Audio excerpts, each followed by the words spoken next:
හරි.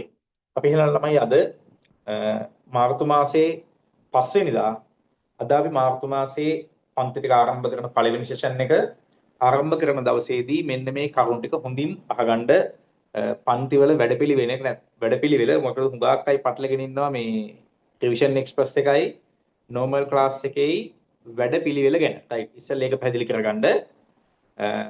අලුතෙන්ම එන ළමයින්ට හෙට පටන් ගන්නේ මාර්තු 6 පටන් ගන්නේ රිවිෂන් එක්ස්ප්‍රස් එක. එතකොට ඒකෙදි අපි දන්නවානේ IQ වල අත්‍යවශ්‍ය මේකක ඇත්ත කාරණේ තමයි මේ පාර උපාධි ගුරු විභාගයේ තීරණාත්මක ප්‍රශ්න පත්‍රය වෙන්නේ සාමාන්‍ය දැනීම් ප්‍රශ්න පත්‍රය නෙමෙයි ළමයි IQ පේපර් එක. ඒක තමයි පැහැදිලි යථාර්ථය. හරිද? පැහැදිලි ඇත්ත උක. මොකද ළමයි ඒ කියන්නේ පුරප්පාඩු සංඛ්‍යාව තියෙනවානේ 23000කට වඩා. අධ්‍යාපන අමාත්‍යාංශයේ ලේකම්තුමිය අධ්‍යාපන අමාත්‍යවරිය ප්‍රකාශ කරන විදිහට පුරප්පාඩු සංඛ්‍යාව දෙනවා 23000කට වඩා.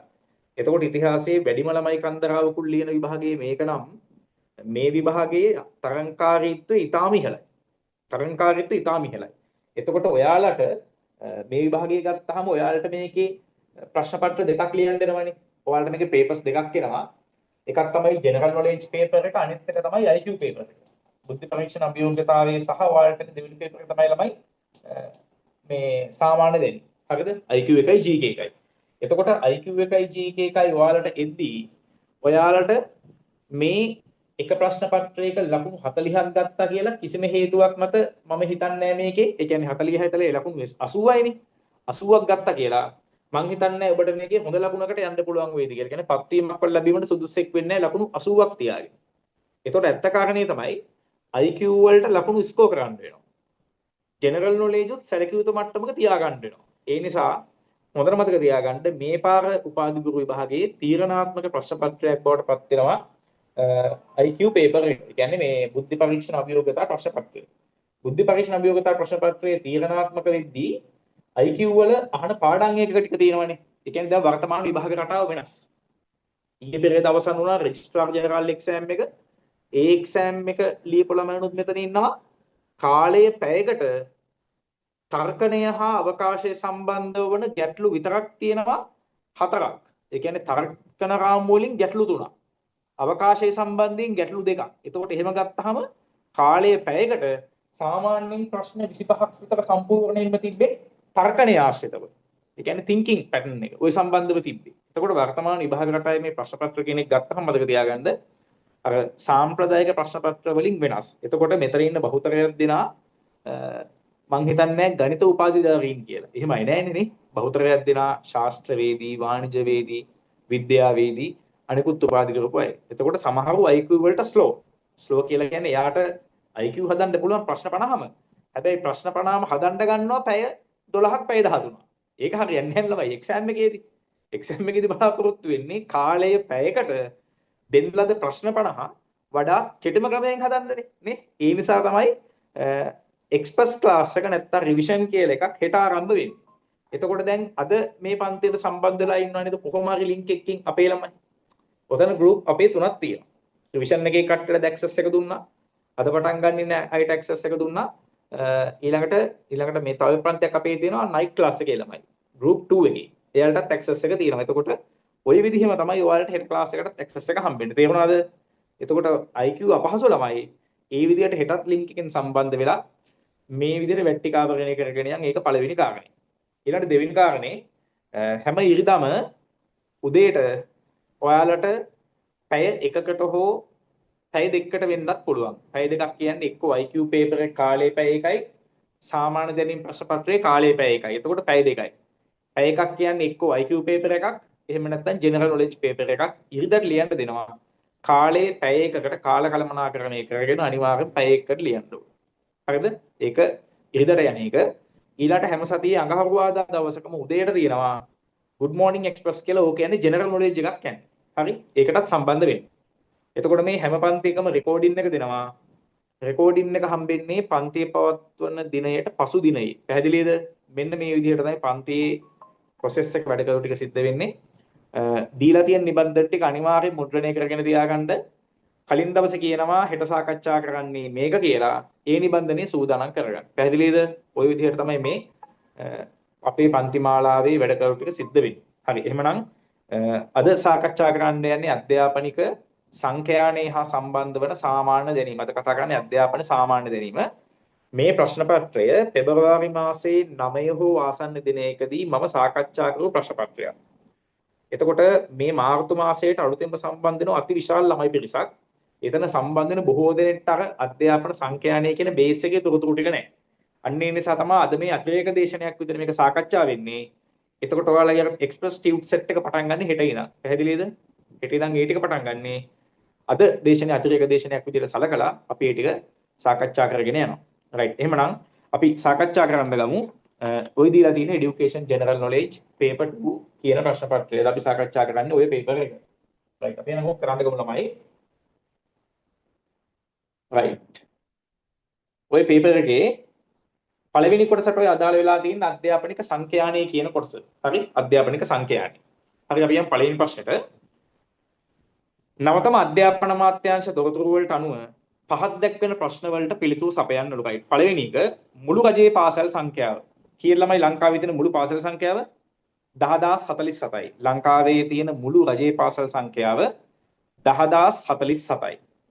මුළු පාසල් සංඛ්‍යාව රජයේ පාසල් සංඛ්‍යාව 10047යි.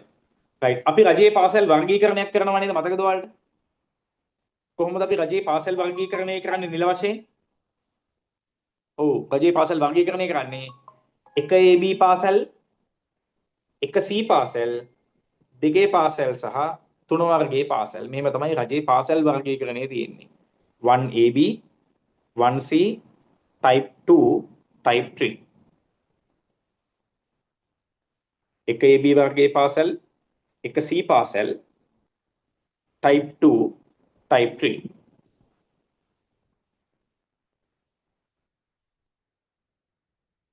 කිසියම් පාසලක් දැන් ඔන්න ඔයාලට මේ විදිහට බහුවගෙන ඉන්නේ. අපි හිතුව මෙහෙම. යම් කිසි පාසලක එක ශ්‍රේණියේ සිට 11 ශ්‍රේණිය දක්වා පන්ති ඇත. මම මේ කියන්නේ විභාගවල එන ප්‍රශ්න ස්වරූපය. එසේම උසස් පෙළ කලා හා වාණිජ විෂය ධාරාවද ඇත. මෙම පාසල අයත් වන පාසල් වර්ගීකරණය වන්නේ මින් කුමක්ද? ඔන්න උත්තර ටික තියෙනවා 1AB, 1C, 2 හා 3 කියලා. දැන් ඔය වර්ගීකරණයට අනුව උසස් පෙළ කලා හා වාණිජ විෂය ධාරාවන් තියෙන පාසල් අයිති වෙන්නේ මොන වර්ගීකරණයකටද? chat box එකට දාන්න පුළුවන්. ඔව්. උසස් පෙළ කලා හා වාණිජ කියන විෂය ධාරාවන් දෙක විතරයි ඔය ඉස්කෝලේ තියෙන්නේ. ඒවා අයිති වෙන්නේ 10047 10047 කියන්නේ මුළු පාසල් සංඛ්‍යාව ඈ. ඒක මොන වර්ගීකරණයකටද? 1C type 1C. 1C කියන පාසල් වර්ගයට තමයි අයිති වෙන්නේ උසස් පෙළ කලා හා වාණිජ විෂය ධාරාවන් තියෙන පාසල්. ළමයි 1AB පාසල් කියලා කියන්නේ 1AB schools කියලා කියන්නේ උසස් පෙළ සියලුම විෂය ධාරාවන් තියෙන පාසල්. 1AB කියලා කියන්නේ අධ්‍යයන පොත් සහගත උසස් පෙළ විභාගයේ සඳහා අදාළ සියලුම විෂය ධාරාවන් තියෙන පාසල් වලට අපි කියනවා මේ පාසල් වර්ගය 1AB. 1AB කියන්නේ මේ පාසල් වලට. right. ඒ කියන්නේ පාසල් වර්ගීකරණය වෙන්නේ මෙහෙමයි. පළවෙනි එක තියෙනවා 1AB, දෙවෙනි එක තියෙනවා 1C, ඊළඟට තියෙනවා type 2, ඊළඟට තියෙනවා type 3. තමයි රජයේ පාසල් වර්ගීකරණය තියෙන්නේ. එතකොට දැන් මේ 10047 කියන එක 10047 කියන එක මේක වල මුළු පාසල් සංඛ්‍යාව. මෙතනින් මේ 10047න් ලංකාවේ ජාතික පාසල් විතරක් තියෙනවා 396ක්. ලංකාවේ තියෙන ජාතික පාසල් සංඛ්‍යාව 396යි. මුළු ජාතික පාසල් සංඛ්‍යාව. ජාතික පාසල් 396යි නම් අපි දන්නවා පළාත් පාසල් සංඛ්‍යාව ලංකාවේ 9651යි. ලංකාවේ පළාත් පාසල් සංඛ්‍යාව 9651යි. ලංකාවේ පළාත් පාසල්. ඊළඟට මම ඔයාලට කිව්වා පාසල් වර්ගීකරණයේ තියෙනවා 1AB, 1C, type 2, type 3 වර්ග හතරකට. මෙතනින් 1AB පාසල් විතරක් තියෙනවා ලංකාවේ 1009ක්. ලංකාවේ 1AB පාසල් විතරක් ලංකාවේ තියෙනවා 1009ක්. 1009ක් තියෙනවා ලංකාවේ 1AB පාසල්. 1AB 1009. ඊළඟට ලංකාවේ 1C. 1C කියලා කියන්නේ උසස් පෙළ කලා හා වාණිජ විෂය ධාරාවන් තියෙන පාසල්. එවැනි පාසල් ලංකාවේ තියෙනවා 1962ක්. 1962ක් තියෙනවා ලංකාවේ 1C school. ඊළඟ තියෙන්නේ type 2. type 2 කියන්නේ ලංකාවේ කනිෂ්ඨ පාසල්. type 2 තියෙනවා 3244ක්. type 2 ලංකාවේ තියෙනවා 3244ක්.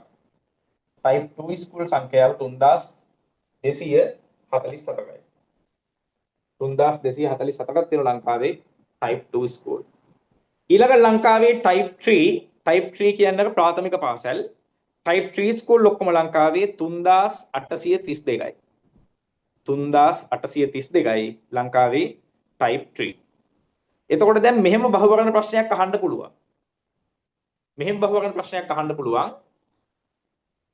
පහත දී ඇති පාසල් වර්ගීකරණයේ අතුරින් වැඩිම ශිෂ්‍යයන් සංඛ්‍යාවක් දැකිය හැක්කේ කවර පාසල් වර්ගයකද? ලංකාවේ වැඩිපුරම ඉන්නේ 1ABද 1Cද 2 පාසල්වලද 3 පාසල්වලද? ලංකාවේ වැඩිම ශිෂ්‍ය සංඛ්‍යාවක් ඉන්නේ type 3. 3 වර්ගයේ පාසල්වල type 3. ඔන්නෝමයි ළමයි ජෙනරල් නොලෙජ් ප්‍රශ්නේ. තේරුණාද? ඔයාලට ප්‍රශ්න 50ක් බහුවර්ණ කියලා කියන්නේ. හැබැයි සමහර වෙලාවට MCQ 30ක් ඇවිල්ලා කෙටි ප්‍රශ්න 20ක් එන්නත් පුළුවන්. පැහැදිලිද මම කිව්ව දේ? MCQ 30යි කෙටි ප්‍රශ්න 20යි එන්නත් පුළුවන්. right. ඊළඟට මෙන්න මේ තව අපි මේකෙන් බලන්න ඕන ලංකාවේ ශිෂ්‍ය සංඛ්‍යාව අනුව ඉන්න පාසල්. ලංකාවේ මතක තියාගන්න 50ට අඩු පාසල් ලංකාවේ තියෙනවා. ලංකාවේ ශිෂ්‍ය සංඛ්‍යාව 50ට අඩු පාසල් 1645ක්. 1645.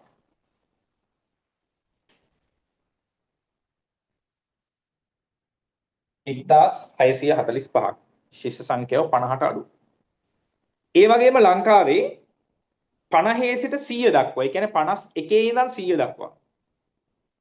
51 ඉඳන් 100 දක්වා 1648යි. 1648යි ලංකාවේ 51 සිට 100 දක්වා. 1648යි.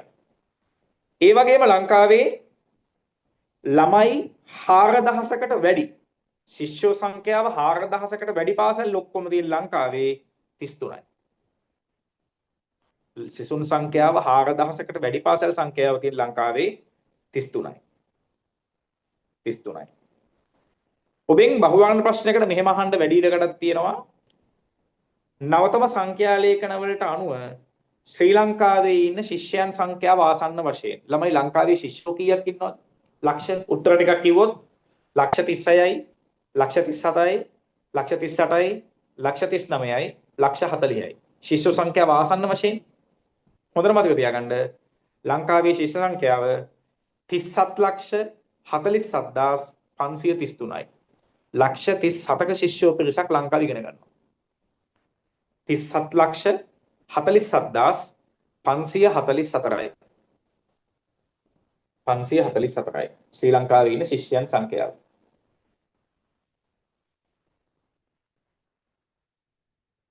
තිස්සත් ලක්ෂ 47544යි මේන් ලංකාවේ ශිෂ්‍යයන් සංඛ්‍යාව. ඊළඟට අහයි ඔබෙන් ලංකාවේ පිළිවෙලින් වැඩිම ශිෂ්‍ය සංඛ්‍යාවක් ඉන්න පාසල් අනුපිළිවෙලින් පෙළගස්වන්න කියලා. ඒ කියන්නේ වැඩිම ශිෂ්‍ය සංඛ්‍යාවක් ඉන්න පාසල් අවරෝහණ පටිපාටියට පෙළගස්වන්න කියලා කියයි. ඒ අනුව මතක තියාගන්න ලංකාවේ වැඩිම ශිෂ්‍යෝ පිරිසක් ඉන්නවා මුලින්ම 1AB පාසල් වල අවරෝහණ පටිපාටියට 1AB ඊළඟට ඉන්නේ 1C ඊළඟට ඉන්නේ type 2 ඊළඟට ඉන්නේ type 3 මේ යන අනුපිළිවෙල තමයි ලංකාවේ වැඩිම ශිෂ්‍යෝ සංඛ්‍යාවක් types අනුව පෙළගැස්වෙන්නේ. ඊළඟට පළවෙනි ශ්‍රේණියට වන ඇතුළත් කිරීම grade 1 admissions ලංකාවේ 266281යි. 266281යි පළවෙනි ශ්‍රේණිය සඳහා වන ඇතුළත් වීම 266281ක්. ඒ වගේම පසුගිය විභාගවල මෙන්න මේක ඇහුවා ලංකාවේ රජයේ පාසල් වල සේවය කරන ගුරුවරුන් සංඛ්‍යාව ආසන්න වශයෙන් ළමයි ලංකාවේ ගුරුවරු කීයක් ඉන්නවද ආසන්න වශයෙන්? උත්තර ටිකක් කියන්න. ලක්ෂ 2කි 2,50,000කට ආසන්නය ලක්ෂ 3කි 3,50,000කට ආසන්නයි. කොහොම එන්නේ? ලංකාවේ ගුරු සංඛ්‍යාව. මතක තියාගන්න 2,42,309යි. 2,42,309ක් ඉන්නවා. මේ ඉන්නේ රජයේ පාසල් වල සේවය කරන ගුරුවරුන් සංඛ්‍යාව. ගුරුවරුන් සංඛ්‍යාව.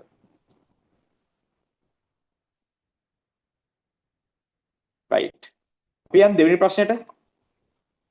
එහෙනම් මුළු රජයේ පාසල් සංඛ්‍යාව මම කිව්වා 10047යි. ගුරු සංඛ්‍යාව 2,42,309යි. ගුරු සංඛ්‍යාව 2,42,309යි. ශිෂ්‍ය සංඛ්‍යාවත් ඔයාලට මම කිව්වා 37,47,544යි. ලංකාවේ ශිෂ්‍යයන් සංඛ්‍යාව. ජාතික පාසල් සංඛ්‍යාව මම ඔයාලට කිව්වා කී ජාතික පාසල් 396යි. ලංකාවේ ජාතික පාසල් සංඛ්‍යාව 396යි. යෝජිත ජාතික පාසල් සංඛ්‍යාව ළමයි ලංකාවේ ජාතික පාසල් කීයක් දක්වා වැඩි කරන්න අපේක්ෂා කරනවද? 1000 දක්වා. ලංකාවේ ජාතික පාසල් 1000ක් දක්වා සංවර්ධනය කිරීමට අපේක්ෂිතයි. ජාතික පාසල් 1000ක් සංවර්ධනය කිරීමේ වැඩසටහන. එහෙනම් ලංකාවේ ජාතික පාසල් අයිති වෙන්නේ නැත්නම් පාලනය වෙන්නේ කවුරුන් යටතේද? ජාතික පාසල් පාලනය. ඔව්. රේඛීය අධ්‍යාපන අමාත්‍යාංශයේ යටතේ. රේඛීය අධ්‍යාපන අමාත්‍යාංශය කියන්නේ ලංකාවේ මධ්‍යම රජයේ අධ්‍යාපන අමාත්‍යාංශය. එහෙනම් ජාතික පාසල් පාලනය වෙන්නේ රේඛීය අධ්‍යාපන අමාත්‍යාංශය යටතේ. හදිසියවත් මෙහෙම ඇහුවොත් ඔයාලගේ ශ්‍රී ලංකාවේ අධ්‍යාපන අමාත්‍යාංශය සහ පළාත් පාසලක් අතර තියෙන සම්බන්ධතාවය අනුපිළිවෙලින් දක්වන්නේ. ඒ කියන්නේ තියෙන සම්බන්ධතාවය කොහොමද කියලා. කොහොමද එන්නේ? ලංකාවේ රේඛීය අධ්‍යාපන අමාත්‍යාංශය හා පාසල අතර තියෙන සම්බන්ධතාවය එන්නේ ඉස්ලාම කොහොමද එන්නේ? නෑ. උත්තරේට අධ්‍යාපන අමාත්‍යාංශය කියලා ලිව්වා නම් හරි ඈ. ඔව් ඉස්ලාම සම්බන්ධතාවය වෙන්නේ මෙහෙමයි. මුලින්ම තියෙනවා අධ්‍යාපන අමාත්‍යාංශය. අධ්‍යාපන අමාත්‍යාංශය. අධ්‍යාපන අමාත්‍යාංශයේ යටතේ මොකක්ද තියෙන්නේ? පළාත් අධ්‍යාපන අමාත්‍යාංශය. පළාතේ තියෙන අධ්‍යාපන අමාත්‍යාංශය. රයිට් ඉස්ලාම වෙන්නේ මෙහෙමයි. පාසල සහ අධ්‍යාපන අමාත්‍යාංශය සම්බන්ධය මුලින්ම තියෙන අධ්‍යාපන අමාත්‍යාංශය. එතන මේ අධ්‍යාපන අමාත්‍යාංශයෙන් පස්සේ තියෙන්නේ පළාත් වලට බලය විමර්ශනය කරලා තියෙන්නේ. පළාත් අධ්‍යාපන අමාත්‍යාංශය. පළාත් අධ්‍යාපන අමාත්‍යාංශයේ යටතේ තියෙනවා ළමයි පළාත් අධ්‍යාපන දෙපාර්තමේන්තුව. පළාත් අධ්‍යාපන දෙපාර්තමේන්තුව. මෙන්න මේ පළාත් අධ්‍යාපන දෙපාර්තමේන්තුව යටතේ තියෙන්නේ කලාප අධ්‍යාපන කාර්යාලය. කලාප තියෙනවා. ලංකාවේ අධ්‍යාපන කලාප කීයක් තියෙනවද? 100ක්. ලංකාවේ අධ්‍යාපන කලාප සංඛ්‍යාව 100යි ඈ. කලාප. දැන් පළාත් අධ්‍යාපන දෙපාර්තමේන්තුව නම් ලංකාවේ තියෙන 9යි. මොකද ලංකාවේ පළාත් ගන්න 9යිනේ. ලංකාවේ පළාත් අධ්‍යාපන අමාත්‍යාංශ 9ක් තියෙනවා. මොකද ලංකාවේ පළාත් 9ක් හින්දා. අන්නේ පළාත් 9 යටතේ තියෙනවා පළාත් අධ්‍යාපන දෙපාර්තමේන්තු 9ක්. ලංකාවේ තියෙන පළාත් අධ්‍යාපන සංඛ්‍යාව 9යි. අන්නේ පළාත් 9 යටතේ තියෙනවා ළමයි ලංකාවේ කලාප අධ්‍යාපන කාර්යාලය. ලංකාවේ කලාප අධ්‍යාපන කාර්යාල සංඛ්‍යාව 100යි. ලංකාවේ කලාප අධ්‍යාපන කාර්යාල 100ක් තියෙනවා. මෙන්න මේ කලාප අධ්‍යාපන කාර්යාල යටතේ තියෙනවා කොට්ටාස අධ්‍යාපන කාර්යාල. කොට්ටාස අධ්‍යාපන කාර්යාල තියෙනවා. ලංකාවේ කොට්ටාස අධ්‍යාපන කාර්යාල සංඛ්‍යාව 312යි. ලංකාවේ කොට්ටාස අධ්‍යාපන කාර්යාල සංඛ්‍යාව 312යි. මෙන්න මේ කොට්ටාස කාර්යාලය යටතේ තමයි තියෙන මොනවද ලංකාවේ පාසල්. පැහැදිලිද දූරාවලිය? පැහැදිලි. මධ්‍යම රජයේ අධ්‍යාපන අමාත්‍යාංශය ඊළඟට තියෙනවා පළාත් අධ්‍යාපන අමාත්‍යාංශය, පළාත් අධ්‍යාපන දෙපාර්තමේන්තුව, කලාප අධ්‍යාපන කාර්යාලය, කොට්ටාස අධ්‍යාපන කාර්යාලය ඊළඟට තමයි තියෙන්නේ පාසල. සරලව කිව්වොත් ලංකාවේ අධ්‍යාපන කලාප සංඛ්‍යාව 100යි, කොට්ටාස අධ්‍යාපන කාර්යාල සංඛ්‍යාව 312යි, මුළු රජයේ පාසල් සංඛ්‍යාව 10047යි. පැහැදිලිද? ඒ 10047න් ජාතික පාසල් ඔක්කොම තියෙනවා 396ක්. ඒ 396 පාලනය කරනවා මෙයා අධ්‍යාපන අමාත්‍යාංශය. ජාතික පාසල් 396. ඉතුරු පළාත් පාසල් 9651 9651 පාලන ඉන්නවා පළාත් අධ්‍යාපන අමාත්‍යාංශය යටතේ. පැහැදිලිද දූරාවලිය? ඔක වර්ණ වලට අහනවා බහු වර්ණ වලට. එතකොට ඔන්නේ දූරාවලිය ගැන හොඳ සම්බන්ධතාවයක් සහ හොඳ අවබෝධයක් වට තියෙන්න ඕන. හරි. මෙහෙම ඇහුවොත් ලංකාවේ මං කිව්වා කලාප අධ්‍යාපන කාර්යාල සංඛ්‍යාව 100යි. ලංකාවේ වැඩිම කලාප කාර්යාල ප්‍රමාණයක් තියෙන පළාත් අවරෝහණ පටිපාටියට පෙළ ගැස්සූ විට වැඩිම තුන මොනවද? වැඩිම කලාප කාර්යාල සංඛ්‍යාවක් තියෙන පළාත් මොනවද? ළමයි මතක තියාගන්න. ලංකාවේ වැඩිම කලාප කාර්යාල සංඛ්‍යාවක් තියෙන නැගෙනහිර පළාත. නැගෙනහිර පළාතට තමයි ලංකාවේ තියෙන වැඩිම කලාප කාර්යාල සංඛ්‍යාවක්. කලාප කාර්යාල සංඛ්‍යාව 17යි. කලාප කාර්යාල 17ක් තියෙනවා නැගෙනහිර පළාතට. නැගෙනහිර පළාතට පස්සේ ලංකාවේ වැඩිම කලාප කාර්යාල සංඛ්‍යාවක් තියෙන්නේ මධ්‍යම පළාතට. මධ්‍යම පළාතට තියෙනවා කලාප කාර්යාල 15ක්. මධ්‍යම පළාතට. මධ්‍යම පළාතෙන් පස්සේ වැඩිම කලාප කාර්යාල ප්‍රමාණයක් තියෙන්නේ උතුරු පළාතට. උතුරු පළාතේ කලාප කාර්යාල 13යි. 13යි. හරිද? ඒ වගේම ලංකාවේ වැඩිම පාසල් සංඛ්‍යාවක්. වැඩිම පාසල් සංඛ්‍යාවක් කියන්නේ මෙන්න මේ 10047 ගැන මේ කියන්නේ.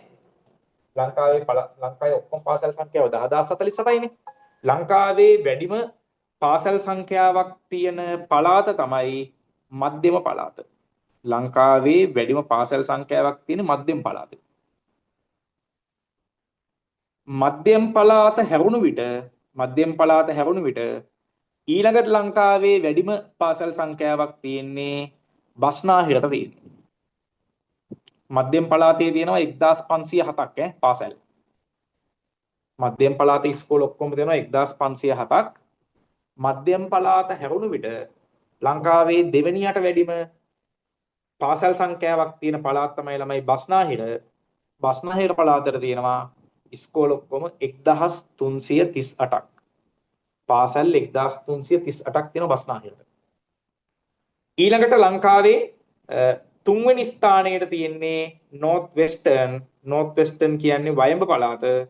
වයඹ පළාතට ඉස්කෝල තියෙනවා ඔක්කොම 1239ක්.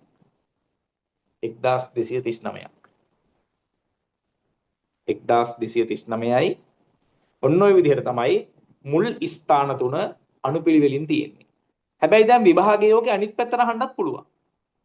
ලංකාවේ අඩුම පාසල් ප්‍රමාණයක් තියෙන පළාත මොකක්ද කියලා. ළමයි ලංකාවේ අඩුම පාසල් ප්‍රමාණයක් තියෙන්නේ ඉස්කෝල 805යි උතුරු මැද පළාතට.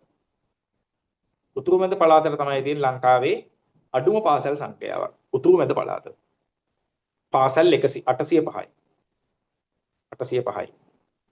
ඒ වගේම විභාගයේ වලින් අහන්න පුළුවන් දැන් අනිත් පැත්තට ජාතික පාසල්. මං කෝ ඔක්කොම ජාතික පාසල් ගන්න කීයද? 396යි. ඔය කිව්වේ සමස්ත පාසල් ගන්න 10047නේ. දැන් අහන්න පුළුවන් ජාතික පාසල් වලින් ලංකාවේ වැඩිම ජාතික පාසල් ප්‍රමාණයක් තියෙන පළාත් තුන අවරෝහණ පටිපාටියට. අම්මා ඔය පේපර් එක මට හදන්න දෙනවා නම් මං හදන්නේ ඔන්න ඕක. කවදාවත් දෙන්න හොඳ නැහැ බස්නාහිර පළාතේ තියෙන පාසල් සංඛ්‍යාව. එහෙම දෙන්න හොඳ නැහැ. දෙන්න ඕන අනිත් පැත්තට. නේ? පළාත් තුන ලස්සන්ට දීලා අවරෝහණ පටිපාටියට. හුඟක් අය මගේ සම්බන්ධෙන්ට හේතුව දන්නවද? මේ පන්තියට හේතුව තමයි මෙන්න මේ රහස අනුමාන කියන්නේ. පිළිගන්නවද? හොඳට මතක තියාගන්න අනුමාන කියන එක මට කජ්ජන් නෙවෙයි පැහැදිලි. ඒ නිසා අනිවාර්යෙන්ම ওই දේවල් ටික බලාගෙන යන්න විභාග ප්‍රශ්න පත්‍රයේ පේපර් එක ලියන වෙලාවේ සාමාන්‍ය දැනීම ඔයාට ඉස්සරහින් වාඩි වෙලා පුටුවේ නිකන් මං කියනවා වගේ දැනෙයි. ඒ නිසා ඔය දෙන දේවල් ටික උතනින් එහාට අධ්‍යාපන සාමාන්‍ය දැනීම එන්නේ නැහැ. ගැරන්ටි කරලා කියන්නේ අනිවාර්යෙන් බලාගෙන යන්න එච්චරයි. හරි? කිසියම් කෙනෙක් අහනවා නම් සර් ගෙස් කරන්නේ මොනවද කියලා ඔන්න ඔය ටිකමයි ඔය දෙන්න යන්නේ. හරි? ඒ නිසා හොඳින් ඔය ටියුට් ටික රිෆර් කරන්න ඒ හොඳටම ප්‍රමාණවත්. රයිට් අපි කරගෙන යන්න. ජාතික පාසල් මං කව ලංකාවේ ඔක්කොම දෙනවා 396ක්. ඒ ජාතික පාසල් 396න් ලංකාවේ ළමයි වැඩිම ජාතික පාසල් ප්‍රමාණයක් තියෙන අපි දන්නවා බස්නාහිර. බස්නාහිර තමයි ලංකාවේ වැඩිම ජාතික පාසල් සංඛ්‍යාවක් තියෙන. ලංකාවේ ජාතික පාසල් සංඛ්‍යාව 79යි. 79යි. මේ කියන්නේ ජාතික පාසල් ඈ. ඊළඟට ලංකාවේ දෙවෙනියට වැඩිම ජාතික පාසල් ප්‍රමාණය තියෙන කොහෙද? දකුණු පළාතේ. ලංකාවේ දෙවෙනියට වැඩිම ජාතික පාසල් ප්‍රමාණයක් තියෙන දකුණු පළාතේ. දකුණු පළාතේ ජාතික පාසල් සංඛ්‍යාව 70යි. 70යි. ඊළඟට ලංකාවේ තුන්වෙනියට වැඩිම ජාතික පාසල් ප්‍රමාණයක් තියෙන පළාත තමයි ළමයි මධ්‍යම පළාත. මධ්‍යම පළාතේ ජාතික පාසල් ඔක්කොම තියෙනවා 56ක්. මධ්‍යම පළාතේ ජාතික පාසල් ඔක්කොම තියෙනවා 56ක්. ලංකාවේ අඩුම ජාතික පාසල් ප්‍රමාණයක්. ලංකාවේ ළමයි අඩුම ජාතික පාසල් ප්‍රමාණයක් තියෙන්නේ උතුරු මැද පළාතේ. උතුරු මැද පළාතේ ජාතික පාසල් සංඛ්‍යාව 17යි. උතුරු මැද පළාතේ ජාතික පාසල් සංඛ්‍යාව 17යි.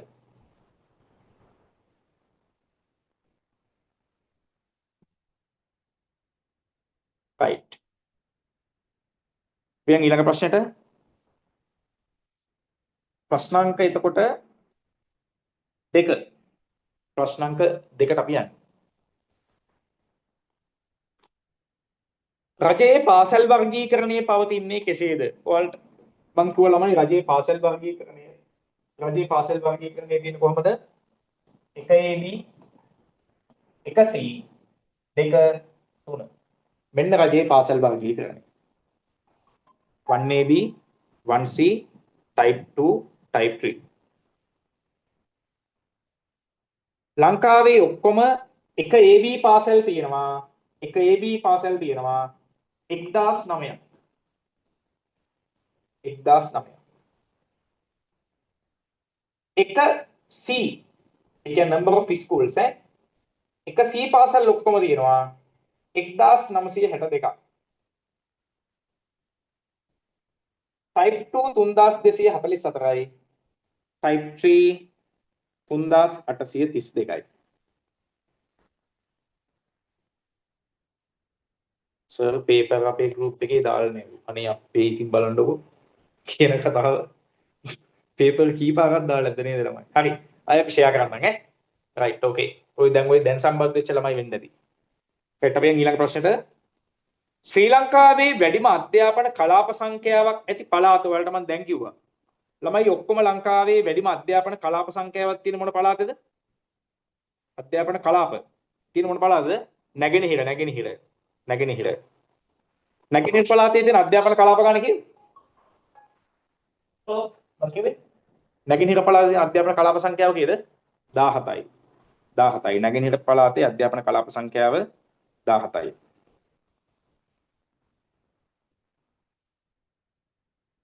ඊළඟට ශ්‍රී ලංකාවේ ත්‍රිභාෂා මාධ්‍යෙන්ම අධ්‍යාපනය ලබා දෙන පාසල් සංඛ්‍යාව ළමයි ලංකාවේ ත්‍රිභාෂා පාසල් ඔක්කොම කීයක් තියෙනවද? ත්‍රිභාෂා. ඔව්.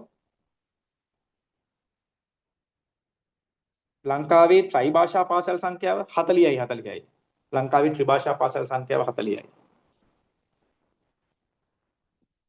40යි. ඊළඟට ශ්‍රී ලංකාවේ 100 වෙනි අධ්‍යාපන කලාපය ඔකත් මම කිව්වා. ලංකාවේ 100 වෙනි අධ්‍යාපන කලාපය කිලිනොච්චිය. කිලිනොච්චිය තමයි ලංකාවේ 100 වෙනි අධ්‍යාපන කලාපය. කිලිනොච්චිය. ශ්‍රී ලංකාවේ කොට්ටාස අධ්‍යාපන කලාප සංඛ්‍යාව ඔකත් මම කිව්වා. ලංකාවේ කොට්ටාස කාර්යාල ගාන කීයද? 312යි. ලංකාවේ කොට්ටාස කාර්යාල සංඛ්‍යාව 312යි. 312යි. ශ්‍රී ලංකාවේ දැනට වැඩිම ජාතික පාසල් ප්‍රමාණයක් ඇති පළාත ඔකත් මම දැන් කිව්වා. ලංකාවේ වැඩිම ජාතික පාසල් ප්‍රමාණයක් තියෙන්නේ බස්නාහිර 79යි. මෙහෙම ඇහුවොත් ප්‍රශ්නේ බස්නාහිර පළාත හැරුණු විට ලංකාවේ දෙවෙනියට වැඩිම ජාතික පාසල් ප්‍රමාණයක් ඇති පළාත මොකක්ද ඔකට උත්තරේ ලියන්නේ? ඔව් දකුණු පළාතේ ජාතික පාසල් සංඛ්‍යාව 70යි. 70යි. ඔක්කොම ජාතික පාසල් සංඛ්‍යාව 396යි. very good. ශ්‍රී ලංකාවේ අලුතින්ම ආරම්භ කිරීමට යෝජිත ත්‍රිභාෂා ද්විතීක පාසල් ගන්න. ඔව්. අලුතින් ත්‍රිභාෂා ද්විතීක පාසල් කීයක් ආරම්භ කරන්න බලාපොරොත්තු වෙනවද? ඔව්. ත්‍රිභාෂා පාසල් 20ක් අලුතින් ආරම්භ කිරීමට යෝජිතයි. ත්‍රිභාෂා පාසල් 20ක්. මේ ත්‍රිභාෂා වැඩසටහනක් සඳහා ආධාර ලබා දෙන කට මොකක්ද? ත්‍රිභාෂා අධ්‍යාපනයට ආධාර ලබා දෙන රට ඉන්දියාවලමයි. ත්‍රිභාෂා අධ්‍යාපනයට ආධාර දෙන රට තමයි ඉන්දියාව. ඉන්දියාව. ඉන්දියාව. එහෙනම් ඉන්දියාව කියද්දී අපිට මතක් වෙනවා අධ්‍යාපනික දාර්ශනික පදනම යටතේ ඉන්දියාවටම ආවේනික වූ අධ්‍යාපන දර්ශනය හඳුන්වා දුන් දාර්ශනිකයා කවුද? ගාන්ධිතුමා. මහත්මා ගාන්ධිතුමා තමයි ඉන්දියාවටම ආවේනික වූ අධ්‍යාපන දර්ශනය ගොඩනැගුවේ. ගාන්ධිතුමාගේ අධ්‍යාපනය අපි සලකන්නේ H3 කියලා. 3H.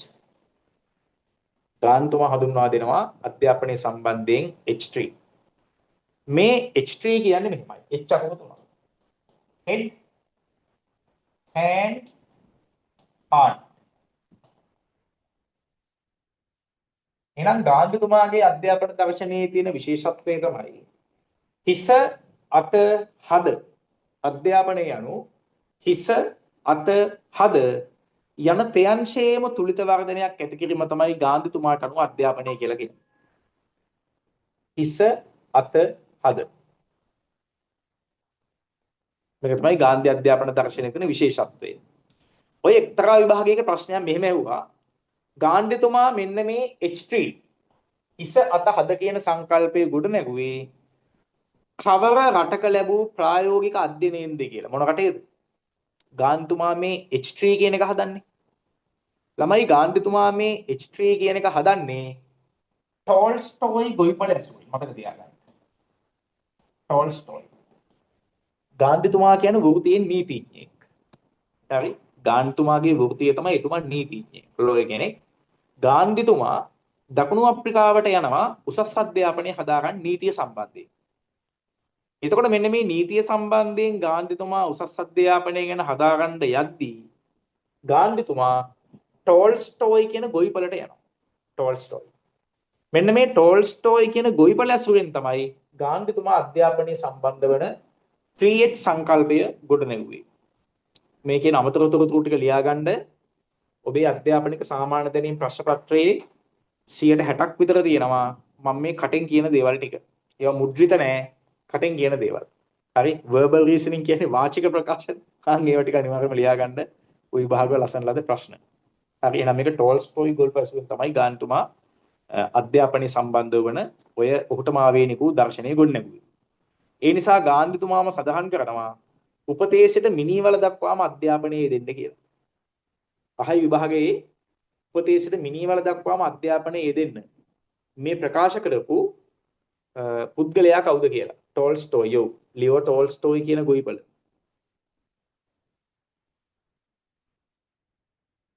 නම් ගාන්ධිතුමා තමයි කිව්වේ උපදේශයට මිනිවල දක්වාම අධ්‍යාපනයේ දෙන්න කියන සංකල්පය.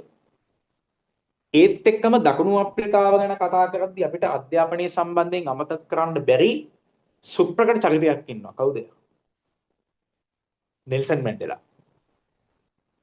නෙල්සන් මැන්ඩෙලා 1994 නොබෙල් සාමතෑග්ග ගන්නවා. 93 නොබෙල් සාමතෑග්ග අරගෙන 94 දකුණු අප්‍රිකාවේ ප්‍රථම කළු ජාතික ජනාධිපති වෙනවා. 93 නොබෙල් සාමතෑග්ග අරගෙන 1994 දකුණු අප්‍රිකාවේ ප්‍රථම කළු ජාතික ජනාධිපතිවරයා බවට පත් වෙනවා නෙල්සන් මැන්ඩෙලා. නෙල්සන් මැන්ඩෙලා අධ්‍යාපනයේ සම්බන්ධයෙන් සුප්‍රකට ප්‍රකාශනයක් කරන මේ ප්‍රකාශනයේ තමයි අධ්‍යාපනය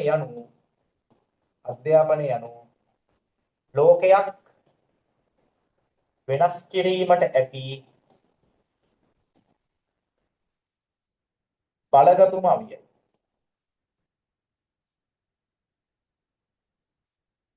මේක තමයි නෙල්සන් මැන්ඩෙලා අධ්‍යාපනයේ සම්බන්ධයෙන් කිව්ව සුප්‍රකටම ප්‍රකාශනය. ඔක විභාගවල ඇහුවා. අධ්‍යාපනය යනු ලෝකයක් වෙනස් කළ හැකි බලගතුම අවියයි. මෙම සුප්‍රකට ප්‍රකාශය කළ පුද්ගලයා කවුරුද කියලා. එහෙනම් මේ පුද්ගලයා කවුද? Nelson Mandela. ඇත්ත නේද ළමයි?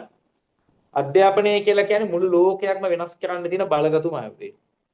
චුට්ටක් කල්පනා කරන්නකෝ. දුප්පත්ම දරුවෙකුට පියාඹන්න තියෙන අත්තට මොනවද? අධ්‍යාපනය. ඔයාලත් ඒ වගේ අය නේද? කල්පනා කරලා බලන්න. අපොස උසස් පෙළ විභාගයේ ලියද්දී සාමාන්‍ය පෙළ විභාගයේ ලියද්දී නේ විඳපු දහදුක නේද? අම්මලා තාත්තලා අම්මලා අප්පච්චිලා නේ දහදුක් විඳගෙන නේද? ඔයාලට සෑහෙන කියන්නේ. එහෙනම් ඒ ඔයාට පියාඹන්න දුන්න අත්තට තමයි මෙන්න මේ අධ්‍යාපනය කියන්නේ. මේකෙන් පුළුවන් ළමයි මුළු ලෝකයක් වෙනස් කරන්න. ඒ නිසා මතක තියාගන්න ශ්‍රී ලංකා ගුරු සේවයට ඇතුල් වෙද්දී පළමු කොට කල්පනා කරන්න මේක මහ ජනතාව ඔබට දුන් බාරයක් කියලා. මේක මහ ජනතාව ඔයාලට දෙන බාරයක්. අපේ රටේ ඉන්නේ අහිංසක දුප්පත් ළමයි. මෙන්න මේ දුප්පත් ළමයෙක්ට පියාඹන්න තියෙන අත්තර තමයි අධ්‍යාපනය. අන්න ඒ නිසා කාලච්ඡේදවල ඔබට හිමි වෙද්දී අනිවාර්යයෙන් මේ කාලච්ඡේදවල පන්තියට ගිහිල්ලා ඒ දරුවන් වෙනුවෙන් කරන්න පුළුවන් උපරිම දේ කරන්න. ඒක තමයි ගුරුවරයෙක්ගෙන් බලාපොරොත්තු වෙන සැබෑම දේ. ඒ හින්දා ගුරු සේවයට ඇතුළත් විය යුත්තේ හොඳම අය. විශිෂ්ටතම අය අතුරින් හොඳමයි. ඒක විශේෂයෙන් මතක තියාගන්න. අන්‍යම ආකල්පයක් තියාගෙන මේකට එන්න ඉතින් මේ නෙල්සන් මැන්ඩෙලාලා වගේ කට්ටිය මේ කිව්වේ අධ්‍යාපනය තමයි මේ ලෝකයක් වෙනස් කරන්න තියෙන බලගතුම ආයුධය. හැබැයි අනිත් පැත්තෙන් කල්පනා කරලා බලන්න ලෝකේ යම්කිසි ත්‍රස්තවාදීන් පිරිසක් ඉන්නවා.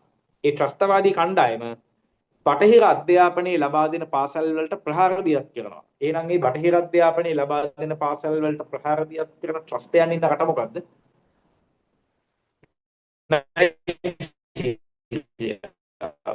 ඒකට තමයි ළමයි නයිජීරියාව. නයිජීරියාවේ බොකෝ හරාම්. නයිජීරියාවේ ඉන්නවා ත්‍රස්තවාදී කණ්ඩායමක් බොකෝ හරාම්. මේ බොකෝ හරාම් කියන වචනේ තේරුමත් ඒකයි. හරාම් කියන්නේ තහනම් කියන එකනේ හරාම්. හරාම් කියන්නේ තහනම්.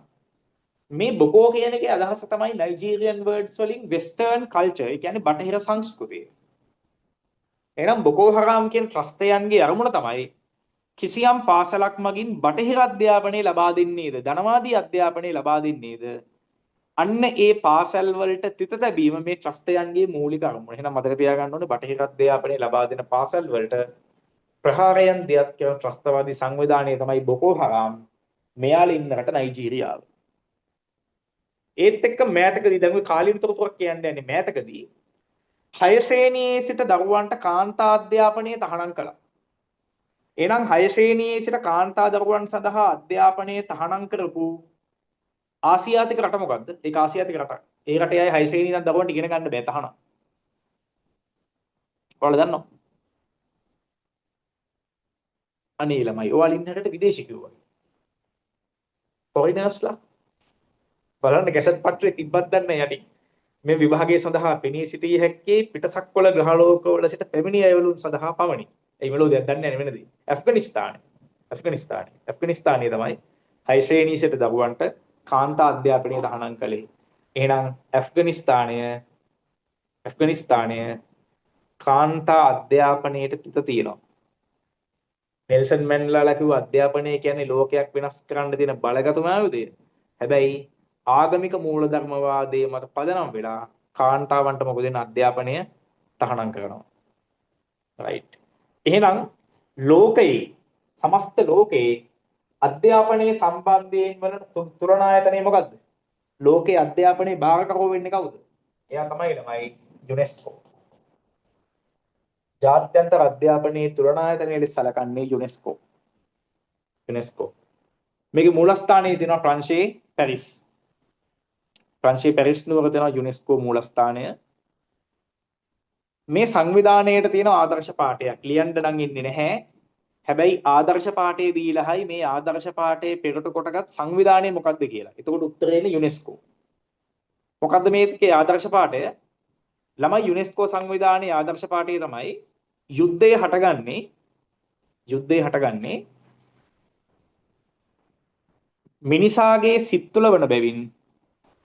මිනිසාගේ සිත් තුළ වන බැවින්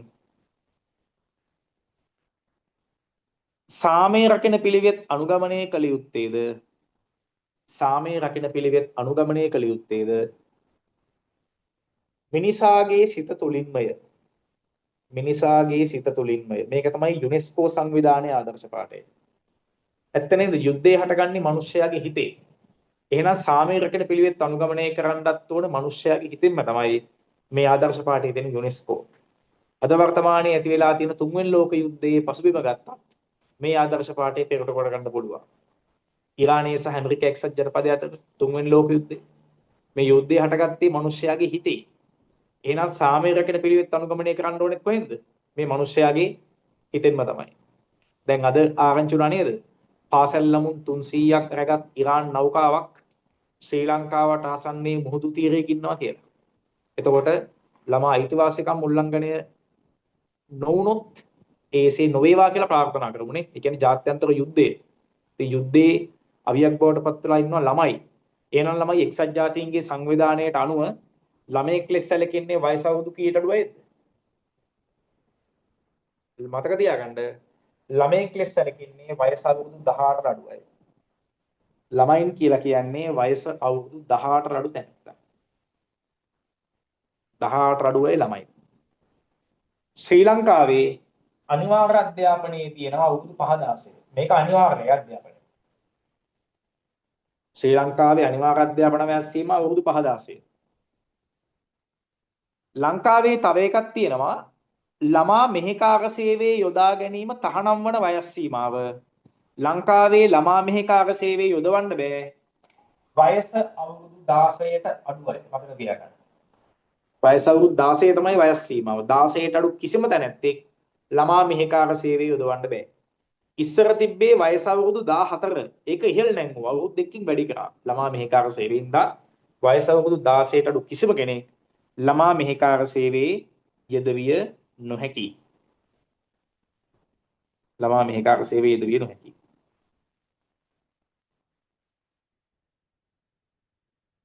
right අපි දැන් සාකච්ඡා කරන්න ඊළඟ ප්‍රශ්නේ. ඊළඟ ප්‍රශ්නෙන් කියනවා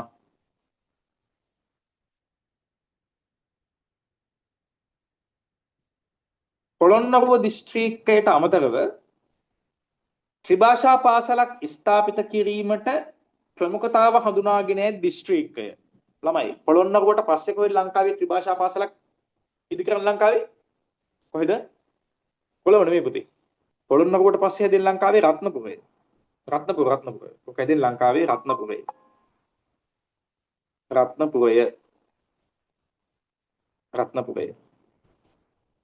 රත්නපුර දිස්ත්‍රික්කය. මෙන්න මේකත් තරු ලකුණු දෙකක් දාලා ලියා ගන්න. එයි කියලා අහන්න එපා ලියා ගන්න එච්චරයි. අහයි බොහෝ විට 80%ක් විතර සම්භාවිතාවයක් ශ්‍රී ලංකාවේ වර්තමාන පරිගණක සාක්ෂරතාවය හා ඩිජිටල් සාක්ෂරතාවය කොපමණද කියලා. කම්පියුටර් ලිටරසි එකයි ඩිජිටල් ලිටරසි එකයි. හරි. ළමයි ලංකාවේ පරිගණක සාක්ෂරතාවය කීයද? ඕනම් පාඩක් කරගන්න ඕනේ. ඔව් ශ්‍රී ලංකාවේ පරිගණක සාක්ෂරතාවය කීයද? කම්පියුටර් ලිටරසි 35.8යි වැරදි. ලංකාවේ පරිගණක සාක්ෂරතාවය 38.4යි. ලංකාවේ කම්පියුටර් ලිටරසි CL කියලා කියන්නේ කම්පියුටර් ලිටරසි කියන්නේ ලංකාවේ පරිගණක සාක්ෂරතාවය 38.4යි. මේ ලංකාවේ කම්පියුටර් ලිටරසි පරිගණක සාක්ෂරතාවය. ඒ වගේම ලංකාවේ එනවා තව එකක් ළමයි ඩිජිටල් ලිටරසි DL. CL එකයි DL එකයි. ලංකාවේ ඩිජිටල් සාක්ෂරතාවය 70.8යි. මේ තමයි ලංකාවේ ඩිජිටල් සාක්ෂරතාවය. 70.8යි. මතක තියාගන්න ශ්‍රී ලංකාවේ පරිගණක සාක්ෂරතාවයේ හා ඩිජිටල් සාක්ෂරතාවයේ සඳහා සලකා බැලන වයස් සීමාව අවුරුදු 5 සිට අවුරුදු 69 දක්වා. අවුරුදු 5 සිට අවුරුදු 69 දක්වා තමයි සැලකෙන්නේ ලංකාවේ වයස් සීමාව.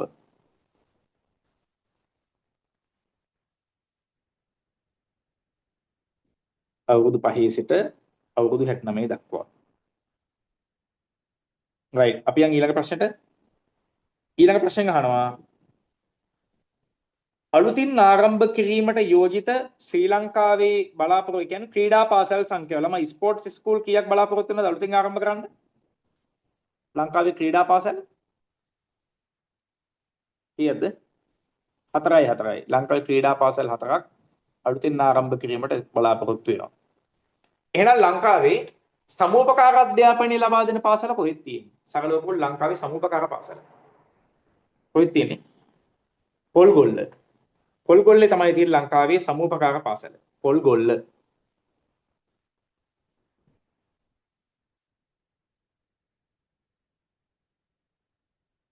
පොල්ගොල්ල. ලංකාවේ පළවෙනි සමූපකාර සමිතිය කොහෙද තියෙන්නේ?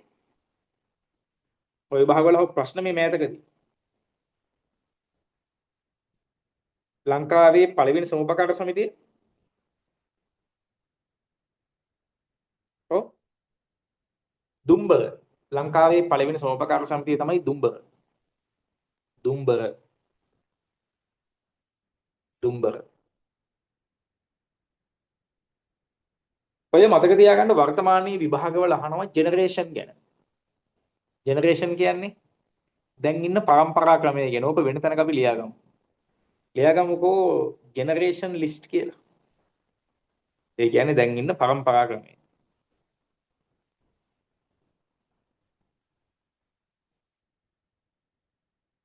හරි. තමයි 2025න් පසුව 2025න් පස්සේ ඉපදුන පරම්පරාව හඳුන්වන්නේ මොන නමකින්ද? 2025න් පස්සේ දැන් අපි මේ ඉන්නේ 2026 නේ. දැන් ඉන්නේ මොන ජෙනරේෂන් එකද? දැන් ඉන්නේ මතක තියාගන්න ජෙනරේෂන් බීටා. Generation beta. දැන් මෙවුන් ඉපදිලා ඉන්නේ ජෙනරේෂන් බීටා. මෙවුන් හරි අමුතු සොත්තු జాතියක් ඈ. ඒ කියන්නේ බඩේ ඉඳන්ම නටාගෙන ඉන්නේ. ඉතින් TikTok නේ අම්මා ඉන්නවා ජෙනරේෂන් ඇල්ෆා, දරුවා ඉන්නවා ජෙනරේෂන් බීටා. ඇයි? මේ බීටා යුන්ගේ තියෙන විශේෂත්වය තමයි තාක්ෂණයෙන් ඉතාම ඉහළයි. ඩිජිටල් ලිටරසි හැම බීටා ජෙනරේෂන් එකේ ඉතාම වැඩි. හරි. එතකොට බීටා ජෙනරේෂන් එක තමයි ඉන්නේ බීටා ජෙනරේෂන් උපත ලැබුවේ 2025න් පස්සේ. 2013 සිට 2025 දක්වා 2013 සිට 2025 දක්වා දැන් අර ඉස්සෙල්ලා කිව්වනේ ධනේශ සර් අපිට මේක පෙබරවාරි මාසේ කරා කියලා. දැන් ඒකට අපරාධ කියලා හිතෙනවා ඇතිනේ සම්බන්ධ නොවුණා නම් අපරාධිලා මේවා කරේ නෑ නේද අනේ? ඔය ගහන්නද එදා ඔරියන්ටේෂන් එකනේ කරේ. ඔව් 2013 සිට 2025 දක්වා ඉන්නේ ජෙනරේෂන් ඇල්ෆා ජෙනරේෂන්. ඒකනේ කියන්නේ අර මේ ලෙඩ්ඩු කලබල වුණා ડોක්ටර් කලබල නැහැ කියලා. ලෙඩ්ඩු හරි කලබල වුණා. සර් අපිට මේක කරලා තියෙන්නේ කියලා අය 70 අතට ගත්තා වගේ. මම ඒකයි බයකට තුින්න ડોක්ටර් පොඩ්ඩක්වත් කලබල නැහැ කියලා. තොරතුරු වෙනස් ඒ අප්ඩේට් මේ දෙන්නේ. හරි ජෙනරේෂන් ඇල්ෆා ඉන්නවා 2013 සිට 2025 දක්වා 2026 සිට මේ දක්වා ඉන්නා කවුද? Generation beta. ජෙනරේෂන් බීටා ඉන්නවා දැන් ඉපදිලා ඉන්නේ. ජෙනරේෂන් ඇල්ෆා කිව්වේ. ඊළඟට ජෙනරේෂන් Z Gen Z අහලා තියෙනවනේ. Z ජෙනරේෂන් එක. Gen Z මෙයාලා හිටියේ 1995 ඉඳන් 2012 දක්වා. 1995 ඉඳන් 2012 දක්වා. බලන්න ඔයාලා ඉතින් මොන ජෙනරේෂන් එකකටද කියලා. ඔයාලා Gen Zද? 1995ට පස්සේ ඉපදිච්ච කට්ටියද? Gen Z අම්මෝ හරි භයානක එහෙනම් Gen Z වල. ඒ දන්නවා Gen Z ලගේ තියෙන ලක්ෂණයක් පුළුවන් නම් කියලා බලන්න ඔය. ජෙනරේෂන් Z වල තියෙන ලක්ෂණය.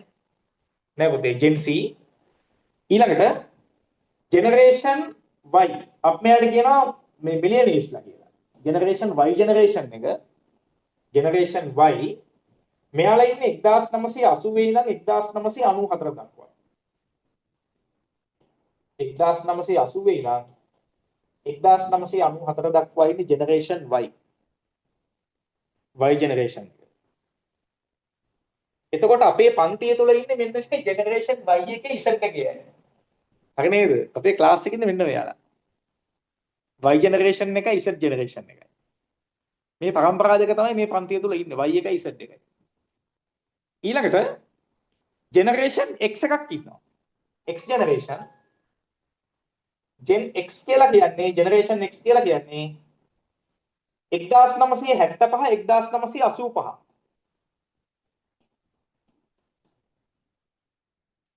මේ ජෙනරේෂන් X කණ්ඩායම X ජෙනරේෂන් අර මතකද පරණ බටන් නුබට ෆෝන් මේ ජෙනරේෂන් එක පාවිච්චි කරනවා නේද 1975 85 කට්ටිය බලන්න ඔයාලගේ අම්මලා තාත්තලා සමහර වෙලාවට මේ ජෙනරේෂන් එකේ ඇති එයාලක කොච්චර කිව්වත් ඩිජිටල් ටෙක්නොලොජි වලට යන්නේ නැහැ නේ ඒ කියන්නේ තාක්ෂණයට බයයි අර බැංකු ATM කාඩ් ඒවට මෙයාලා බයයි මෙයාලට තාම ඕන පාස්බුක් වගේ දේවල් එයාලට ඕන මිලේනියම්ස්ලා වයි කියලා කියන්නේ ඊළඟට ඉන්නවා ළමයි ජෙනරේෂන් X වලට උඩින් බේබි බූමර්ස්. බේබි බූමර්ස් කියන එක බේබි බූමර්ස් කියන්නේ 1946 ඉඳන් 1964 දක්වා.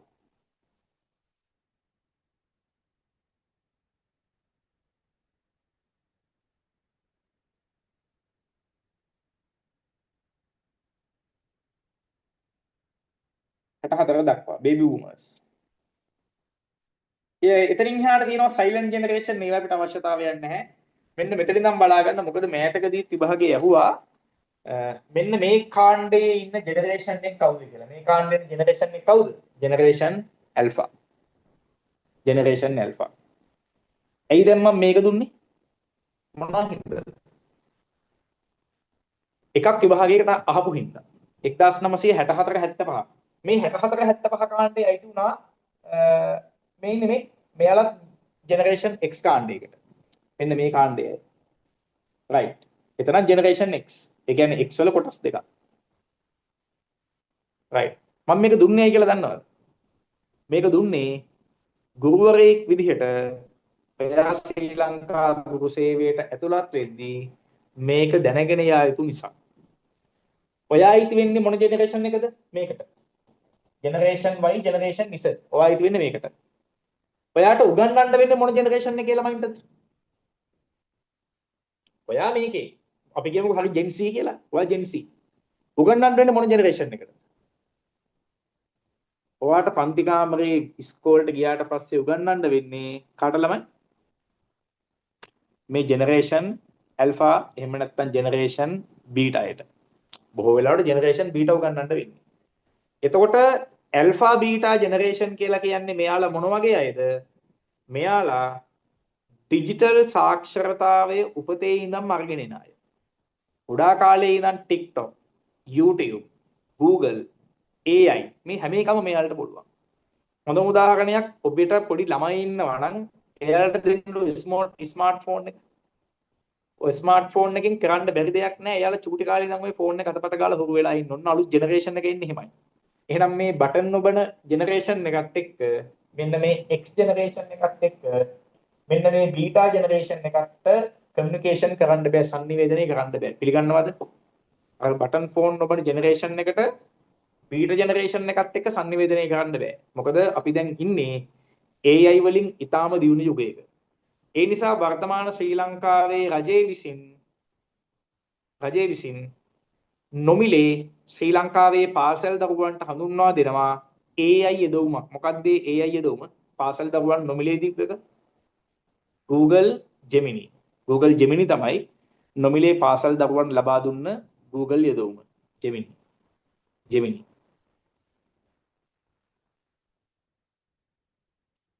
එහෙනම් මේ ChatGPT හැරුණාම චීනයේ විසින් හඳුන්වා දුන්න AI යදවුම මොකද්ද? මේක මම මේ කිව්වේ සහතික ඇත්ත මතක තියාගන්න. දැන් ඉන්න බීටා ජෙනරේෂන් එක ඔයාලට වඩා පට්ට අප්ඩේට්.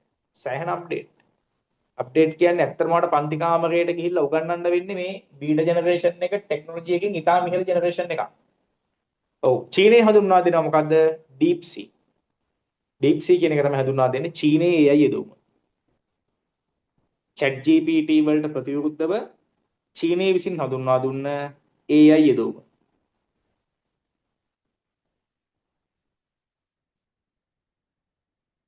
මෙන්න මේ බීටා ජෙනරේෂන් එකේ ඉන්නවා ළමයි 2039 වෙනකන් 2039 වෙනකන් ඉන්නවා බීටා ජෙනරේෂන් එක. ඊළඟට 2040 දී උපත ලබයි ගැමා ජෙනරේෂන්. ගැමා වරුන් ගැන තවම කිව නොහැකි නේ. AI වරුන්ම වෙයි නේද ළමයි? AIම වෙයිනේ. ඒ කියන්නේ ඉපදිනකොට මෙතන චිප් එකක් ගහයි නේද? බාකෝඩ් එකකින් ස්කෑන් කරයි. එහෙම දෙයක්ම වෙයි. ආය පේපර්ලස් සියලුම දේවල් කඩදාසි වලින් තොරව ඒ ජෙනරේෂන් එකේයි අවාසනාවට මේ ගැමා ජෙනරේෂන් එක බලන්න අපි ඉඳීද 2039 කියන්නේ ඔයාලා පෙන්ෂන් ගිහිල්ලා එහෙම ඉඳීනේ රයිට් ඕකේ අපි යන් ඔව් ආයෙ දැක්කද ඒ කියන්නේ මේ නැති මේ යන විදිහට කියන්නත් බෑ නේද හදිසියෙව ඩෝංගාල එකක් මුහුද යටින් ඇවිල්ලා තිබ්බොත් එහෙමනේ. ඒ තරම් අවිනිශ්චිත ලෝකයකින් ළමයි ඉන්නේ. අර බණ කාරණේ හරි නේද? අචින්ති තම්පි භවති චින්තම්පි විනස්සති කියන්නේ. හිතන දේ වෙන්නේ නැහැ. වෙන දේ හිතා ගන්නත් බෑ. අන් ඒ වගේ වැඩක්. ඊට අපි ඉස්සරහට ඊළඟ ප්‍රශ්නෙට යන්න. ඊළඟ ප්‍රශ්නෙන් කියනවා වර්තමාන ශ්‍රී ලංකාවේ සාක්ෂරතාවය. ළමයි ලංකාවේ සාක්ෂරතාවය කීයද?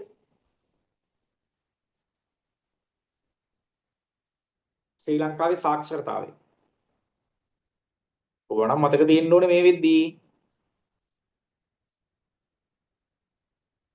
93.2යි ලංකාවේ සාක්ෂරතාවය. 93.2යි. එහෙනම් දකුණු ආසියාවේ සාක්ෂරතාවය වැඩිම රට මොකද්ද? සාක්කලාපයේ සාක්ෂරතාවය වැඩිම. දකුණු ආසියාවේ සාක්ෂරතාවය වැඩිම රට මාලදිවයින. දකුණු ආසියාවේ සාක්ෂරතාවය වැඩිම රට තමයි මාලදිවයින. මාලදිවයින හැරුණු විට දකුණු ආසියාවේ දෙවෙනියටම සාක්ෂරතාවය ඉහළම රට තමයි ශ්‍රී ලංකාව. ශ්‍රී ලංකාව තමයි දකුණු ආසියාව හැරුණු විට ශ්‍රී ලංකාව තමයි දෙවෙනියට ඉන්න සාක්ෂරතාවය. දකුණු ආසියාවේ සාක්ෂරතාවයේ අඩුම රට මොකද්ද? ඒක ඇෆ්ගනිස්තානය. දකුණු ආසියාවේ සාක්ෂරතාවයේ අඩුම රට තමයි ඇෆ්ගනිස්තානය. ඊළඟට යම් ප්‍රශ්නාංක 12ට ශ්‍රී ලංකාවේ ද්විතීක අධ්‍යාපනය සඳහා තොරතුරු තාක්ෂණ කේන්ද්‍රයක් අපි එකට කියනවා ICT හබ් එකක් ස්ථාපිත කිරීමට ආධාර සපයන පාර්ශවය. ලංකාවේ ICT හබ් එකට ආධාර කරන්නේ කවුද? ඒකට ආධාර කරන්නේ කොරියානු එක්සිම් බැංකුව. Korean Exim bank. Korean Exim bank. මේ එක්සිම් කියලා කියන්නේ එක්ස්පෝර්ට් ඉම්පෝර්ට් අපනයන ආනයන බැංකුව. කොරියානු අපනයන ආනයන බැංකුව. මෙයා තමයි ශ්‍රී ලංකාවේ ICT හබ් එකට ආධාර කරන්නේ.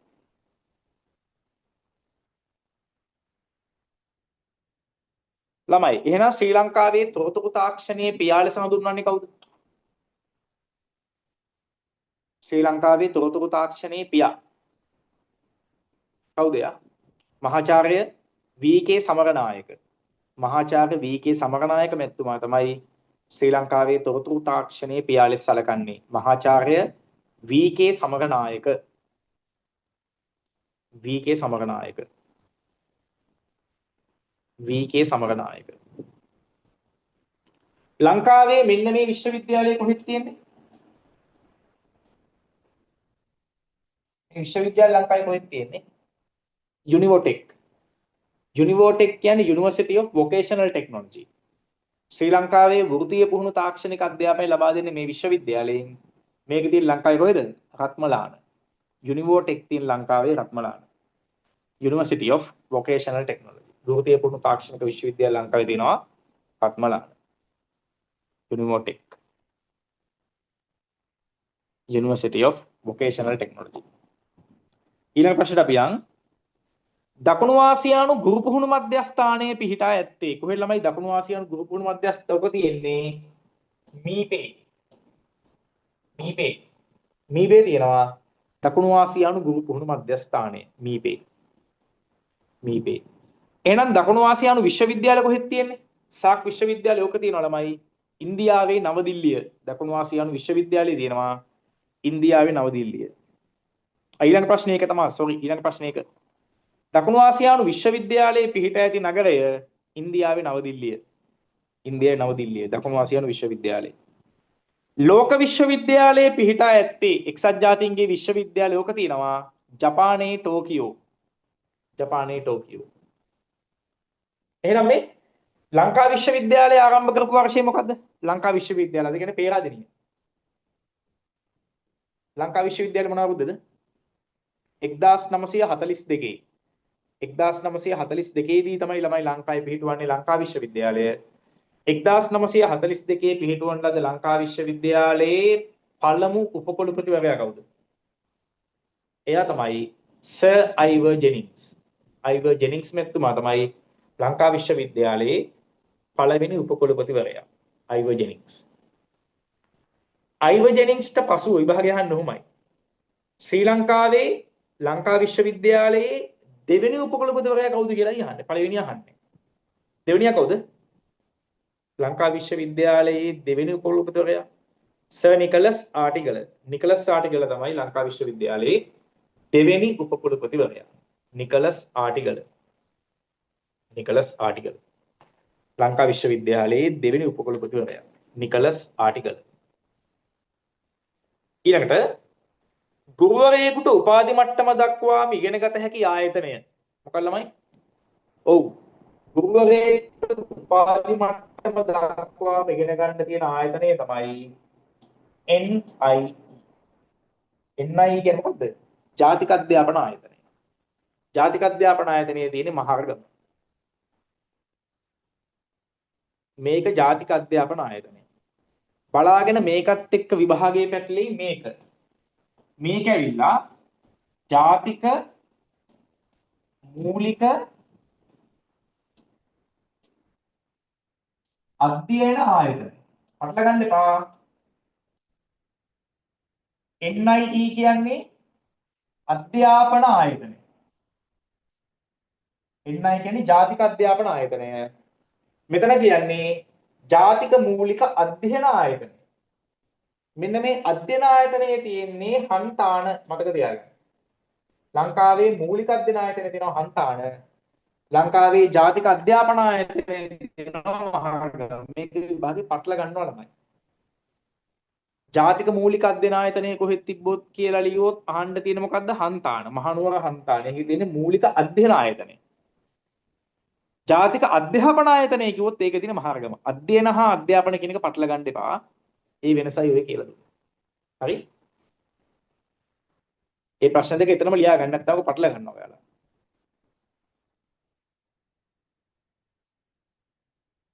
ජාතික මූලික අධ්‍යයන ආයතනය. ඒක තමයි හන්තාන. මහනුවර හන්තාන නේ. right. එහෙනම් ගුරුවරයෙකුට උපාධි මට්ටම දක්වා ඉගෙන ගන්න තියෙන්නේ ජාතික අධ්‍යාපන ආයතනය. මෙයා තමයි ශ්‍රී ලංකාවේ විෂයමාලා නවීකරණය සම්බන්ධයෙන් වන වගකීම් පැවරෙන ආයතනය. ශ්‍රී ලංකාවේ විෂයමාලා සම්පාදනය කිරීමේ වගකීම් පැවරෙන්නේ ජාතික අධ්‍යාපන ආයතනයට. මහරගම. විෂයමාලා සම්පාදනයේ වගකීම තියෙන්නේ යාට. අපි යන් ඊළඟ ප්‍රශ්නට. නව විෂයමාලාව හා ඇගයීම් ක්‍රමවේදයක් යටතේ අධ්‍යයන පොත් සහතික පත්‍ර සාමාන්‍ය පෙළ විභාගය පවත්වන්නේ කවර වර්ෂයක සිටද? ළමයි අලුත් කර්ගුම් එකට අනුව මොඩියුල් ක්‍රමයේ මත පදනම්ව අපෝ සාමාන්‍ය පෙළ විභාගයේ තියෙන මොනවා බුද්දද? මුලින්ම එන්නේ එතකොට 2000 නෑ දැන් ලබන අවුරුද්දම ක්‍රියාත්මකයිනේ. දැන් මේ අවුරුද්ද විතරයි ක්‍රියාත්මකුන් නැත්තේ. ලබන අවුරුද්දේ grade 1 දැන් තමයි grade 1 නම් මේ ක්‍රියාත්මකයි නේද? 2030 වර්ෂයේ ඉඳන්. 2030 වර්ෂයේ ඉඳන් මේ ක්‍රියාත්මකයි. right. ඊළඟට රාජ්‍ය මුද්‍රණ නීතිගත සංස්ථාව තම ප්‍රථම ඩිජිටල් මුද්‍රණ සුහුරු වෙළඳපොළ ස්ථාපිත කළපු ස්ථානය තමයි ළමයි නාරාහෙම්පිට. නාරාහෙම්පිට ඩිජිටල් නාරාහෙම්පිට. දැනුම් ආර්ථිකයේ සිව් කුළුණු රාමුව ඔන්නෝක මතක තියාගන්න. දැනුම් ආර්ථිකයක තියෙන කුළුණු හතර. දැනුම් ආර්ථිකයක තියෙන කුළුණු හතර අහන්න. දැනුම් ආර්ථිකයක තියෙන මෙන්න මේ විදිහට ගයක් ඇන්දොත් අපි මේකට කියනවා knowledge economy. දැන් වර්තමාන ලෝකයේ ජනප්‍රියම භාවිතා වන සංකල්පය තමයි knowledge economy කියලා කියන්නේ දැනුම් ආර්ථිකය. දැනුම් ආර්ථිකයේ හැදෙන්නේ මෙන්න මේ කණු හතරකින්. මේ ගේ හැදලා තියෙන්නේ මේ කණු හතරක්. මෙන්න මේ කණු හතර. මේක තමයි දැනුම් ආර්ථිකයේ තියෙන කුළුණු හතර. මේක ඉදලා. දැනුම් ආර්ථිකයක තියෙන කුළුණු හතර මොකක්ද කියලා කිව්වොත් පළවෙනි එක තමයි ආර්ථික දිරිගැන්වීම. ඉකොනොමික්ස්. ආර්ථික දිරිගැන්වීම. පළවෙනි කුළුණ ආර්ථික දිරිගැන්වීම. ආර්ථික දිරිගැන්වීම. දැනුම් ආර්ථිකයක තියෙන දෙවෙනි කුළුණ තමයි ළමයි ඉනෝවේෂන්ස්. ඒ කියන්නේ නවෝත්පාදන. දැනුම් ආර්ථිකයක තියෙන දෙවෙනි කුළුණ තමයි නවෝත්පාදන. දැනුම් ආර්ථිකයේ තුන්වෙනි කුළුණ තමයි education and training. අධ්‍යාපනය හා පුහුණුව. අපි මේකට කියනවා ENT කියලා. අධ්‍යාපනය හා පුහුණුව, education and training, ENT. education and training. දැනුම් ආර්ථිකයක තියෙන හතරවෙනි කුළුණ තමයි ICT. තොරතුරු හා sannivedana තාක්ෂණය. තොරතුරු හා sannivedana තාක්ෂණය. තොරතුරු හා sannivedana තාක්ෂණය. මේක තමයි දැනුම් ආර්ථිකයක තියෙන සිව් කුළුණු රාමුව. right. විභාගයේදී මේක අහන්න පුළුවන්. එහෙම නැත්නම් විභාගයේ අහන්න පුළුවන් තව දෙයක් තමයි ළමයි forces. මේ මොනවද forces කියලා කියන්නේ? මේ forces කියලා කියන්නේ 21 වෙනි සියවසේ ජීවත් වීම සඳහා පුද්ගලයෙකුට අවශ්‍ය වන සාධක හතර. 21 වෙනි සියවසේ ජීවත් වීම සඳහා පුද්ගලයෙකුට අවශ්‍ය වන කුසලතාවලට අපි කියනවා forces. කුසලතා වර්ග හතරයි. 21 වෙනි සියවසේ ජීවත් වීම සඳහා පුද්ගලයෙකුට අවශ්‍ය වන කුසලතා වර්ග හතරක් තියෙනවා. අපි ඒවට කියනවා forces කියලා. පළවෙනි එක තමයි communication. පළවෙනි එක communication. communication skills. communication skills කියලා කියන්නේ sannivedana කුසලතා. sannivedana කුසලතාවය. දෙවෙනි එක collaboration. collaboration skills කියලා කියන්නේ සහයෝගී කුසලතාවය. ඊළඟ එක creativity. creativity කියලා කියන්නේ නිර්මාණශීලී භාවය. නිර්මාණශීලීත්වය දරුවන් තුළ ඇති කරන්න ඕන. නිර්මාණශීලීත්වය. හතරවෙනි කුසලතාවය තමයි ළමයි critical thinking. critical thinking කියලා කියන්නේ තාර්කික චින්තනය. තාර්කික චින්තනය. එතකොට මෙන්න මේ කුසලතා වර්ග හතර අරමුණු කරගෙන තමයි නව විෂයමාලා සංවර්ධනය සිද්ධ වෙන්නේ. ඔබේ විභාගයේ අනිවාර්යයෙන්ම අහනවා 2010න් පස්සේ අධ්‍යාපන ප්‍රතිසංස්කරණ reforms අනිවාර්යයෙන්ම වර්තමානයේ ක්‍රියාත්මක වන මොඩියුලර් පාදක අධ්‍යාපන ක්‍රමය ගැන අනිවාර්යයෙන්ම අහනවා. ඒක ෂුවර් ඇන්ඩ් ෂොට්. ඒක ඔබට හරියටම ඉගෙන ගන්න සිද්ධ වෙනවා. කොහේ හෝ තැනක මිස්ටේක් එකක් ආවොත් ප්‍රශ්න 8ක් 9ක්ම ඩවුන්. හොඳට මතක තියාගන්න. ඒ නිසා අපි এডুকেෂන් රිෆෝම්ස් ටික මම හරියටම කරනවා. ඒ ටික හොඳට ධාරණය කරගන්න. එතකන් ඔය එක එක දේවල් කියුවට කමක් නැහැ. හැබැයි ඔබට මම විශේෂයෙන්ම කියනවා අධ්‍යාපන අමාත්‍යාංශයේ නිල ලේඛන පමණක්ම කියවන්න. වෙනේම කියවන්න එපා. ඔය ලංකාදීප පත්තර අනම්මන පත්තරවල සමහර ඒවා තියෙනවා හොඳයි. තමන් තමයි හැබැයි සමහර මූලාශ්‍ර තියෙනවා. ඒ වගේ අර එක එක දේවල් තියෙන අපිට ගන්න බෑ. හරි. ඒ කියන්නේ ලියන කෙනා එයාගේ මතයට අනුව ලියන ඒවා. සමහර මූලාශ්‍ර හොඳයි. සමහර පුවත්පත්වල එහෙම මේ වගේ හොඳයි. හැබැයි තව සමහර ඒවා තියෙනවා ඒවා අසාර්ථකයි. ඒ නිසා ඒවා ගන්න යන්න එපා. එහෙනම් C-post කියන මතක තියාගන්න. ඒ වගේම දැන් තව ලෝකයේ තව දෙයක් ගැන කතා කරනවා +2C. එතකොට දැන් ඔක්කොම C6ක් ගැන කතා කරනවා. මේ 2C වලට එන්නේ එකක් citizenship. citizenship කියලා කියන්නේ පුරවැසිභාවයේ පිළිබඳ වුණ කුසලතාවය. 2C වලට නේවා පුරවැසිභාවය. අනිත් එක තමයි charactership. චරිතායතනය. චරිතායතන කුසලතාවය.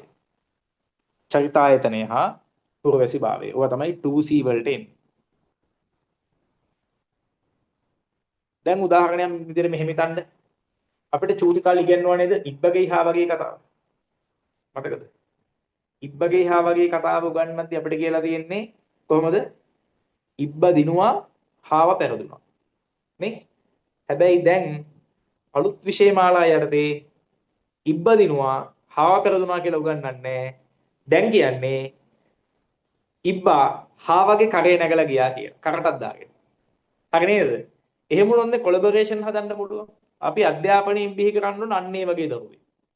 ශිෂ්‍යත්ව විභාගයේදී අහවල් කෙනා පළවෙනියා මෙන්න මෙයා දෙවෙනියා. එහෙම කියන්නේ නැහැ. අපි සියලු දෙනාම දිනු. අන්න එහෙමයි වර්තමානයේ අධ්‍යාපන සංකල්පය කියලා කියන්නේ. ඒ නිසා මේ වගේ ලෝකයේ C6 අධ්‍යාපන ක්‍රමයේ තියෙන රට තමයි ෆින්ලන්තය.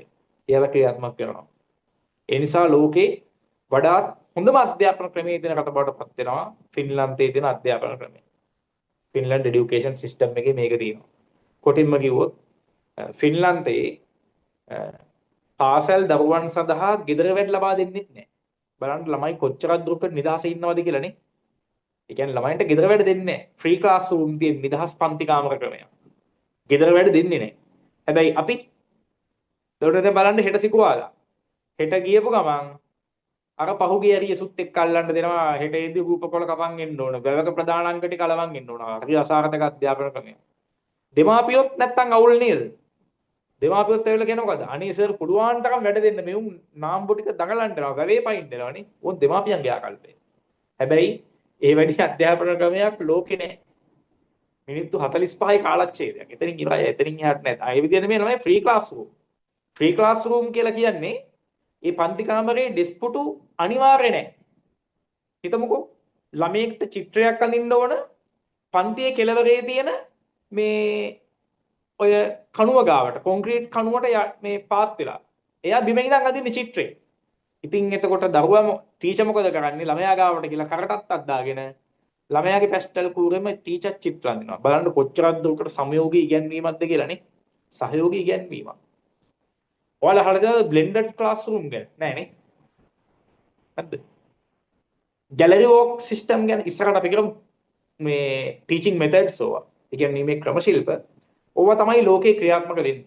බ්ලෙන්ඩඩ් ක්ලාස් රූම් ඊළඟට ෆ්ලිප් ක්ලාස් රූම් කියලා තියෙනවා. පෙරළුණු පන්ති කාමර ක්‍රමය. ඒවා ලෝකයේ තියෙන ඉතාම දියුණු ඉගෙනුම් ක්‍රම. ඒව ඔබේ විභාගය අහනවා. මොකද ඔකේ පැහැදිලිව සඳහන් කරලා තියෙනවා ඉගෙනුම් ඉගැන්වීම් ක්‍රම ශිල්ප පිළිබඳව. ෆ්ලිප් ක්ලාස් රූම් ක්‍රමය, බ්ලෙන්ඩඩ් ක්ලාස් රූම්, බ්ලෙන්ඩඩ් කියලා කියන්නේ දැන් ඔය මිශ්‍ර පන්ති කාමර.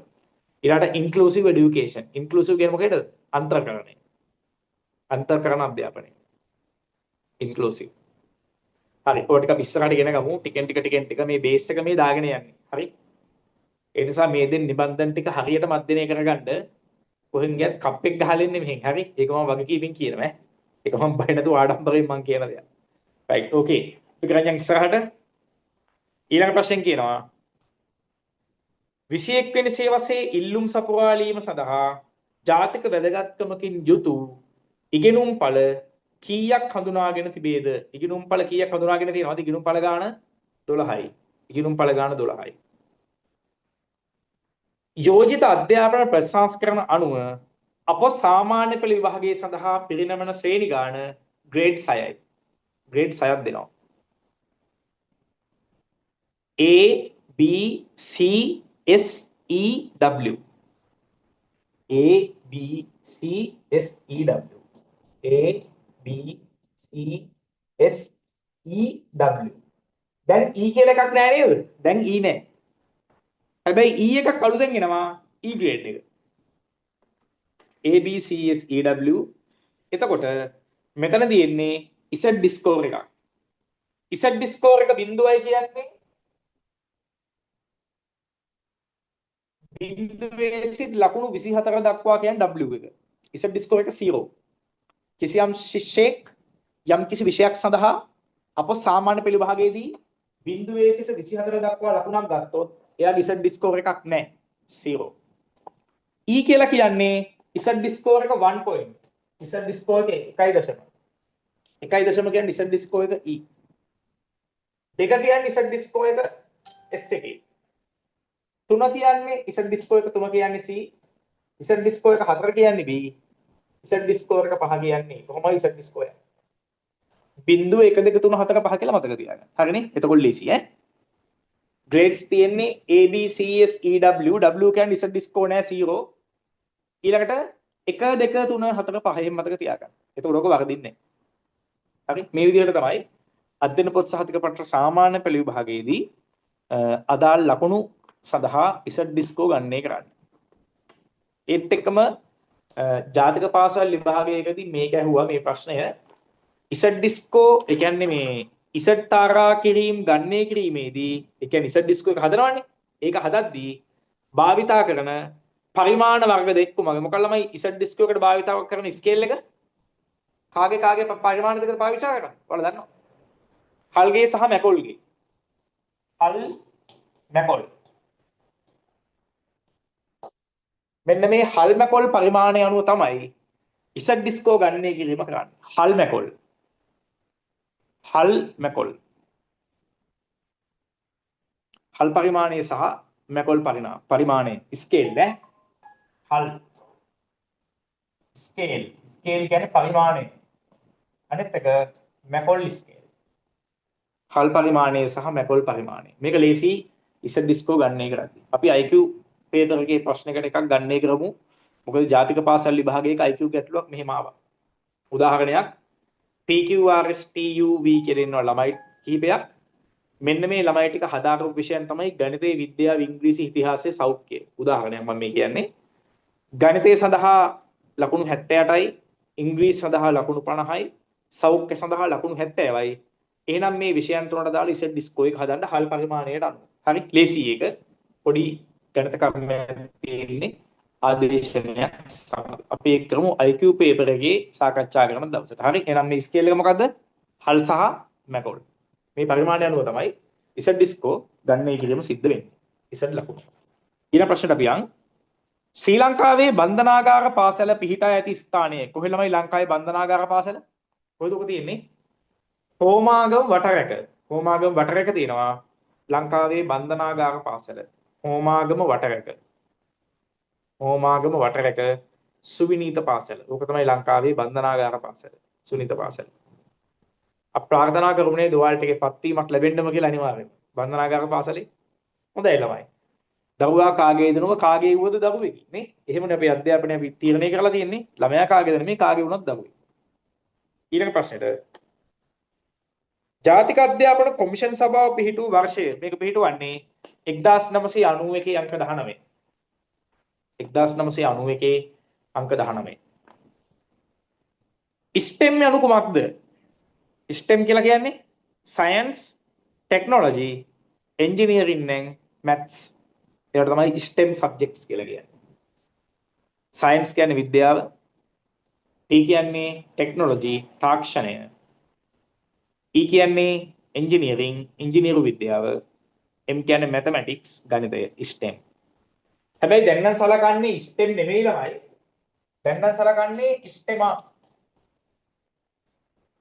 අර වගේ science, technology, engineering, mathematics and arts. මේ A කියලා කියන්නේ arts. arts. ඇත්ත නේද? ළමෙක් ඉංජිනේරු විද්‍යාව, තාක්ෂණය, විද්‍යාව, mathematics පමණක් ඉගෙනගෙන හරියන්නේ නැහැ. එහෙම වුණොත් මෙහෙම ඉගෙන ගන්න දරුවාගේ සහකම්පනයක් සහජීවනයක් කියන එකක් නැති වෙනවා. සෞන්දර්යාත්මක කුසලතා නැති වෙයි. soft skills, hard skills පැත්ත නැති වෙයි. මෘදු කුසලතා හා දුටු කුසලතා නැති වෙයි. අන්න ඒ නිසා තමයි දැන් ඉෂ්ටෙමා කියලා හඳුන්වා දෙන්නේ ඒ කියන සංකල්පය ඉෂ්ටෙමා. right පැහැදිලිද? ඉෂ්ටෙමා. ඊළඟට ශ්‍රුතික හා වෘත්තීය අධ්‍යාපන කොමිෂන් සභාව පිහිටු වර්ෂය මේක පිහිටුවන්නේ 1991. 1991. 1991. රැකියාවක නිරත වෘත්තිකයන් සඳහා නිපුණතා බලපත්‍රයක් ලබා දීමට ශ්‍රී ලංකාව සමග සහයෝගයෙන් කටයුතු කරන පාර්ශවය තමයි ළමයි ලෝක කම්කරු සංවිධානය. ලෝක කම්කරු සංවිධානය. International Labour Organization. ලෝක කම්කරු සංවිධානය. ඊළඟට ජාතික වෘත්තීය සුදුසුකම් රාමුව හඳුන්වා දුන් වර්ෂය මොන අවුරුද්දේ ළමයි මේ NVQ ටික හඳුන්වා දෙන්නේ? ඔව්. ජාතික වෘත්තීය සුදුසුකම් රාමුව මොන අවුරුද්දේද? 1995 අපේ ඈ ජාතික වෘත්තීය සුදුසුකම් රාමුව මොන අවුරුද්දේද? 2005. ඊළඟට විනාඩියක් දෙන්න. චමින්ද මේ අරකට කෝල් එක කරනවා ඉක්මනට. ඔව්. හරි මම දැන් ක්ලාස් එකක ඉන්නේ. ඔව්.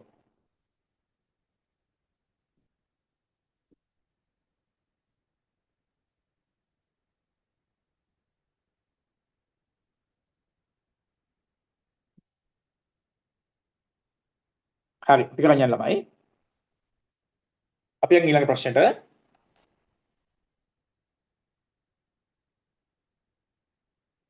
මේ ඔයාලා අහලා තිනවද ශ්‍රී ලංකන් ඒ කියන්නේ SL මේ QF එක quality framework එක. ඒ කියන්නේ ශ්‍රී ලංකාවේ සුදුසුකම් රාමුව මට්ටම් කීයක් තියෙනවද ඔගේ? ජාතික සුදුසුකම් රාමුවේ තියෙන මට්ටම් සංඛ්‍යාව ලෙවල් කීයක් තියෙනවද ළමයි? නෑ ඒ නිපුණතා මට්ටම් හතනේ ඕක නෙමෙයි. SL QF. ඔව්. ශ්‍රී ලංකන් qualifications framework කියලා කියන්නේ ජාතික සුදුසුකම් රාමුව. ජාතික සුදුසුකම් රාමුවේ මට්ටම් තියෙනවා 12ක්. ජාතික සුදුසුකම් රාමුවේ තියෙන මට්ටම් සංඛ්‍යාව 12යි ඈ. මට්ටම් සංඛ්‍යාව 12යි. මට එනම් කියන්න බලන්න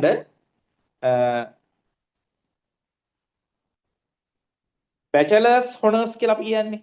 ඒ කියන්නේ පන්ති සාමාර්ථයක් ලැබපු ප්‍රථම උපාධි අධ්‍යාපනයේ අවසන් කරපු උපාධිධාරීන් සැලකෙන්නේ ඔය ලෙවල් 12න් කීවෙනි ලෙවල් එක. ඔය ගැන දැනගන්න ඕනේ. ඔව් බැචලර්ස් හොනර්ස් කියලා කියන්නේ 7 නෙමෙයි ළමයි. බැචලර්ස් හොනර්ස් කියන්නේ level 6. level 6. bachelors honors කියන්නේ level 6. ඔයාලට මේ levels ගැන අවබෝධයක් තියෙනවද? හදිසියවත් ඇහුවොත් මොකද කරන්නේ? පශ්චාත් උපාධි ඩිප්ලෝමා පාඨමාලාව හැදෑරුවාට පස්සේ එයා සැලකෙන්නේ කීවෙනි මට්ටමටද? ඒක ගැන අවබෝධයක් නැද්ද? හරි එහෙනම් ලියා ගන්නකෝ මෙහෙම ශ්‍රී ලංකා qualifications framework ජාතික සුදුසුකම් රාමුව. ශ්‍රී ලංකාවේ ජාතික සුදුසුකම් රාමුව. දැන් levels ටික ලියා ගන්න 1 2 3 4 5 6 7 8 9 11 12 12 දක්වා තියෙනවා. මට්ටම් 12ක් තියෙනවා. right. ඔය මට්ටම් 12 පළවෙනි layer එක. ඒ කියන්නේ පළවෙනි සුදුසුකම තමයි ළමයි GCE O level. අධ්‍යයන පොත් සහතික පත්‍ර සාමාන්‍ය පෙළ. එහෙනම් කිසියම් කෙනෙක්ට අප සාමාන්‍ය පෙළ දක්වා ඉගෙන ගත්තොත් එයව සැලකෙන්නේ පළමු මට්ටමක් විදිහට.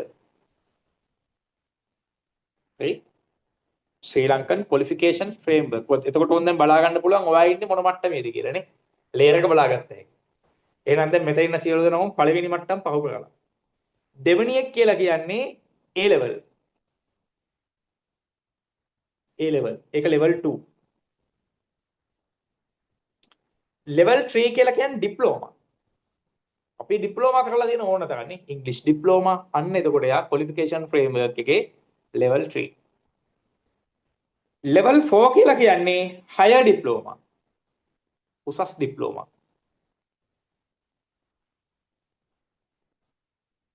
level 5 කියලා කියන්නේ bachelors සාමාන්‍ය උපාධි. ඒ කියන්නේ ප්‍රථම උපාධිය. bachelors degree. level 6 කියලා කියන්නේ bachelors honors. ඒ කියන්නේ ගෞරව උපාධි. ඒ කියන්නේ අර ක්ලාස් එකක් ගහපුවා එනේ first class second upper second lower අන්න යාලා සැලකෙන්නේ SLFQ වල ඒ කියන්නේ qualification framework එකේ 6 වෙනි මට්ටමට යාලා ඉදිරියෙන්නේ.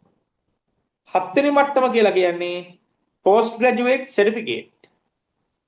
ඒ කියන්නේ මේ පශ්චාත් උපාධි සහතික පත්‍ර පාඨමාලා. පශ්චාත් උපාධි සහතික පත්‍ර certificate. පශ්චාත් උපාධි සහතික පත්‍ර පාඨමාලාවේදී ප්‍රදානය කරන්නේ 7 වෙනි මට්ටම. 7 වෙනි සුදුසුකම. 8 වෙනි සුදුසුකම කියන්නේ ළමයි post graduate diploma 8. 8 වෙනි මට්ටම. එහෙනම් ඔයා ගුරුවරයෙක් වුණාට පස්සේ ගුරුවරයෙක්ගේ තියෙන වෘත්තීය සුදුසුකම තමයි PGDE post graduate diploma in education. අන්න එහෙම කරන කෙනෙක්ට හම්බ වෙනවා level 8. 12න් 8. 9 කියලා කියන්නේ masters. MA කරනවා නේද? ඒ level 9. level 10 කියලා කියන්නේ masters with research. ඒ කියන්නේ පර්යේෂණයක් සමග සිදු කරන පශ්චාත් උපාධි. රිසර්ච් එකක් කරොත් අන්න ඒක level 10. 11 ඊළඟ 11 වෙනි මට්ටම කියලා කියන්නේ master of philosophy. philosophy කියලා කියන්නේ දර්ශන වේදී. level 11 එක level 12 කියලා කියන්නේ ඔය doctors ඊළඟට PhD ඔකට අපි කියනවා 12 වෙනි මට්ටම කියලා. ආචාර්ය මහාචාර්ය ඔන්නවට අපි කියනවා 12 වෙනි මට්ටම කියලා. right තේරුණාද දැන් මට්ටම් ප්‍රමාණය?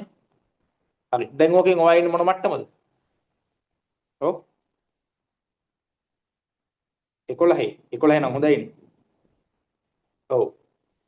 අනිවාර්යෙන්ම ජීවිතේ මතක තියාගන්න 11 නෙමෙයි 12 මට්ටම දක්වාම යන්න. 12 මට්ටම දක්වාම යන්න.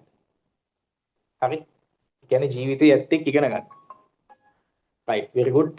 9. හොඳයි. 9 වගේ ඉන්නවා නම් හොඳයි නේ. මාස්ටර්ස් ඔතන ඉන්නවද? හොඳයි. හයි අපේ බෑ 6 නම් එපා. සරලව කිව්වොත් මට තව යන්න තියෙන්නේ එකම එක මට්ටමකට පමණයි. ඔය 12න් එකකට යන්න තියෙන්නේ. එතනින් ඒකට කම්ප්ලීට්. 9 යටින් තියෙන කෑලි ටික වැඩි කරගන්නවා. තේරුණා? 9 යටින් තියෙන කෑලි ටික SP හොන්ස් IR අනම්මනම් අපි ඔය දාන්නේනේ. MED අනම්මනම් ඕවා ඔන්නෝම දාගෙන අවසානයේ level 2 දක්වාම යන්න. එතකොට අංග සම්පූර්ණයි. කොහෙන් ගියත් තමන් දැනුමෙන් පරිපූර්ණයි. එහෙම පුද්ගලයෙක් වෙන්න. එතකොට අයි කාටවත් අතපාන්න දෙයක් නැහැ. අඩු වයසෙන් යන්න. ඔය level 2 යන්න අවුරුදු 70 වෙනකන් ඉන්න එපා. හරි? level 2 යන්න අවුරුදු 70 වෙනකන් ඉන්න එපායි දන්නවද? තව අවුරුදු 5කින් අපිට අවසාන ලේයර් එක කරනවා ඒක දින අඩි 6ක් යට.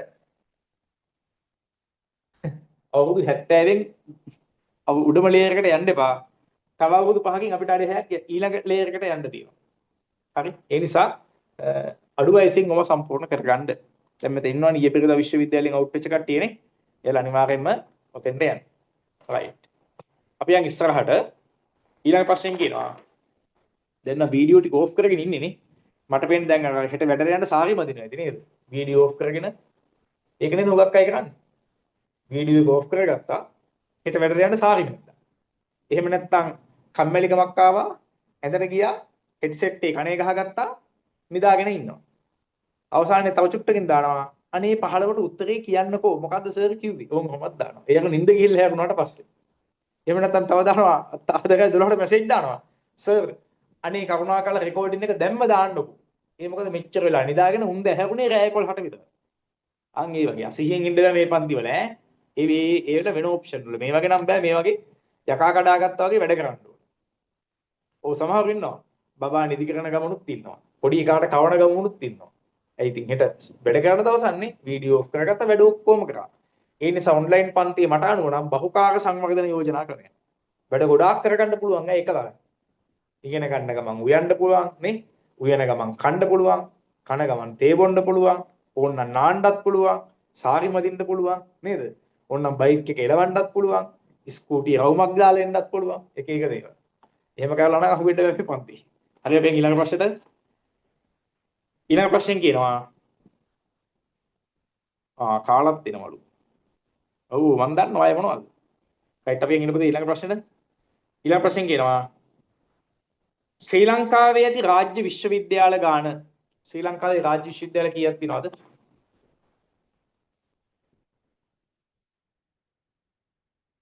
ඔව් ශ්‍රී ලංකාවේ රාජ්‍ය විශ්වවිද්‍යාල සංඛ්‍යාව 19යි. අනිකුත් උසස් අධ්‍යාපන ආයතන ගාන කීයද? ලංකාවේ අනිකුත් උසස් අධ්‍යාපන ආයතන සංඛ්‍යාව 19යි.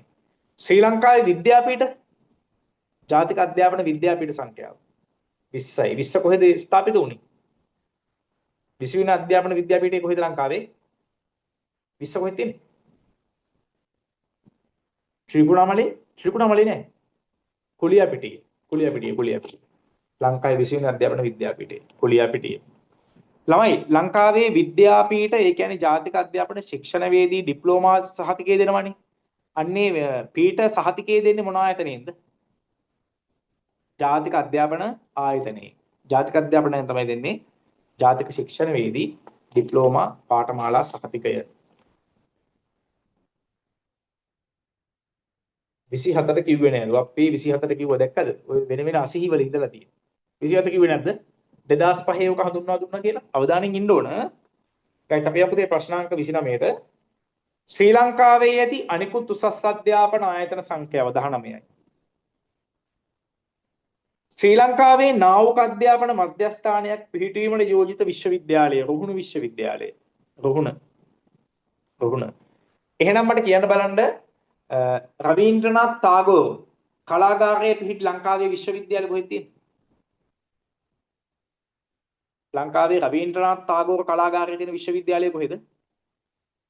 රුහුණු විශ්වවිද්‍යාලය. ලංකාවේ රවීන්ද්‍රනාත් tagore කලාගාරයේ තියෙන්නේ රුහුණු විශ්වවිද්‍යාලය. රවීන්ද්‍රනාත් tagore කියන්නේ කවුද? ආසියාවේ පළවෙනි නොබෙල් ත්‍යාගලාභියා රවීන්ද්‍රනාත් tagore තුමා. ආසියාවේ පළවෙනි නොබෙල් ත්‍යාගලාභියා. ගීතාංජලි තමයි ඔහුගේ කෘතිය. ගීතාංජලි. ශාන්ති නිකේතනයේ තමයි ඔහු විසින් පිහිටවන ලද ආයතනය. ශාන්ති නිකේතනය. ශාන්ති නිකේතනයේ තමයි ඔහු විසින් පිහිටවන ලද ආයතනය. ශාන්ති නිකේතනය. right. ඊළඟට ශ්‍රී ලංකාවේ ස්ටේට් ඔෆ් ද ආර්ට් විශ්වවිද්‍යාලයක් පිහිටීමට යෝජිත විශ්වවිද්‍යාලයක තියෙන්නේ ජයවර්ධනපුර. ජයවර්ධනපුර විශ්වවිද්‍යාලය. ශ්‍රී ලංකාවේ සෞඛ්‍ය ආරක්ෂණ විද්‍යාපීඨය පිහිටුවීමට යෝජිත වෙන්නේ නැගෙනහිර විශ්වවිද්‍යාලය. අප සුසස් පෙළ විෂය ධාරාවට 2021 වර්ෂයේ සිට කලා විෂය ධාරාවේ භාෂා කාණ්ඩයේ විෂයක් ලෙස ඇතුළත් කරපු විෂය තමයි ළමයි කොරියන් ලැන්ග්වේජ්. කොරියන් භාෂාව තමයි O level වලට ආවේ විෂයක් විදිහට. කොරියානු භාෂාව. පුළුවන් නම් කියන්න බලන්න අනාගත ලෝකෙ ඉගෙන ගන්න ඕන භාෂාව මොකක්ද කියලා. ඇමරිකානු භාෂාව තමයි. කොරියන් භාෂාව දැනගන්න ඇමරිකානු භාෂාව. ඒ දන්නවද? ඒක කතා කරොත් නම් අපිට ජීවත් වෙන්නත් පුළුවන් මේ වගේනේ. ඒ දැන් බය බෑනේ. ටික නේද? ඩ්‍රෝන යාත්‍රා එනවා, සබ්මරීන් එනවානේ. එක දේවල්. බ්ලාස්ට් වුණොත් එහෙම චින්තිතම්පි විනාශය තමයි එකේ ඉන්න වෙන්නේ. right. එහෙනම් ඇමරිකානු භාෂාව ඉගෙන ගන්න ඈ. ඊළඟට අප සාමාන්‍ය පෙළ විෂයමාලාව සඳහා කොරියානු භාෂාව ඇතුළත් කළ වර්ෂය 2015.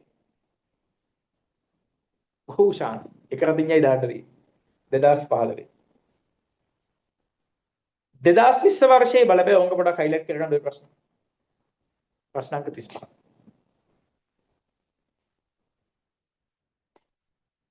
2020 වර්ෂයේ බලපෑ කොවිඩ් වසංගතයේ හේතුවෙන් දරුවන්ගේ චිත්ත හා නිර්මාණ ශක්තිය වර්ධනය කිරීමේ අරමුණින් අධ්‍යාපන අමාත්‍යාංශයේ විසින් ක්‍රියාත්මක කළ වැඩසටහන.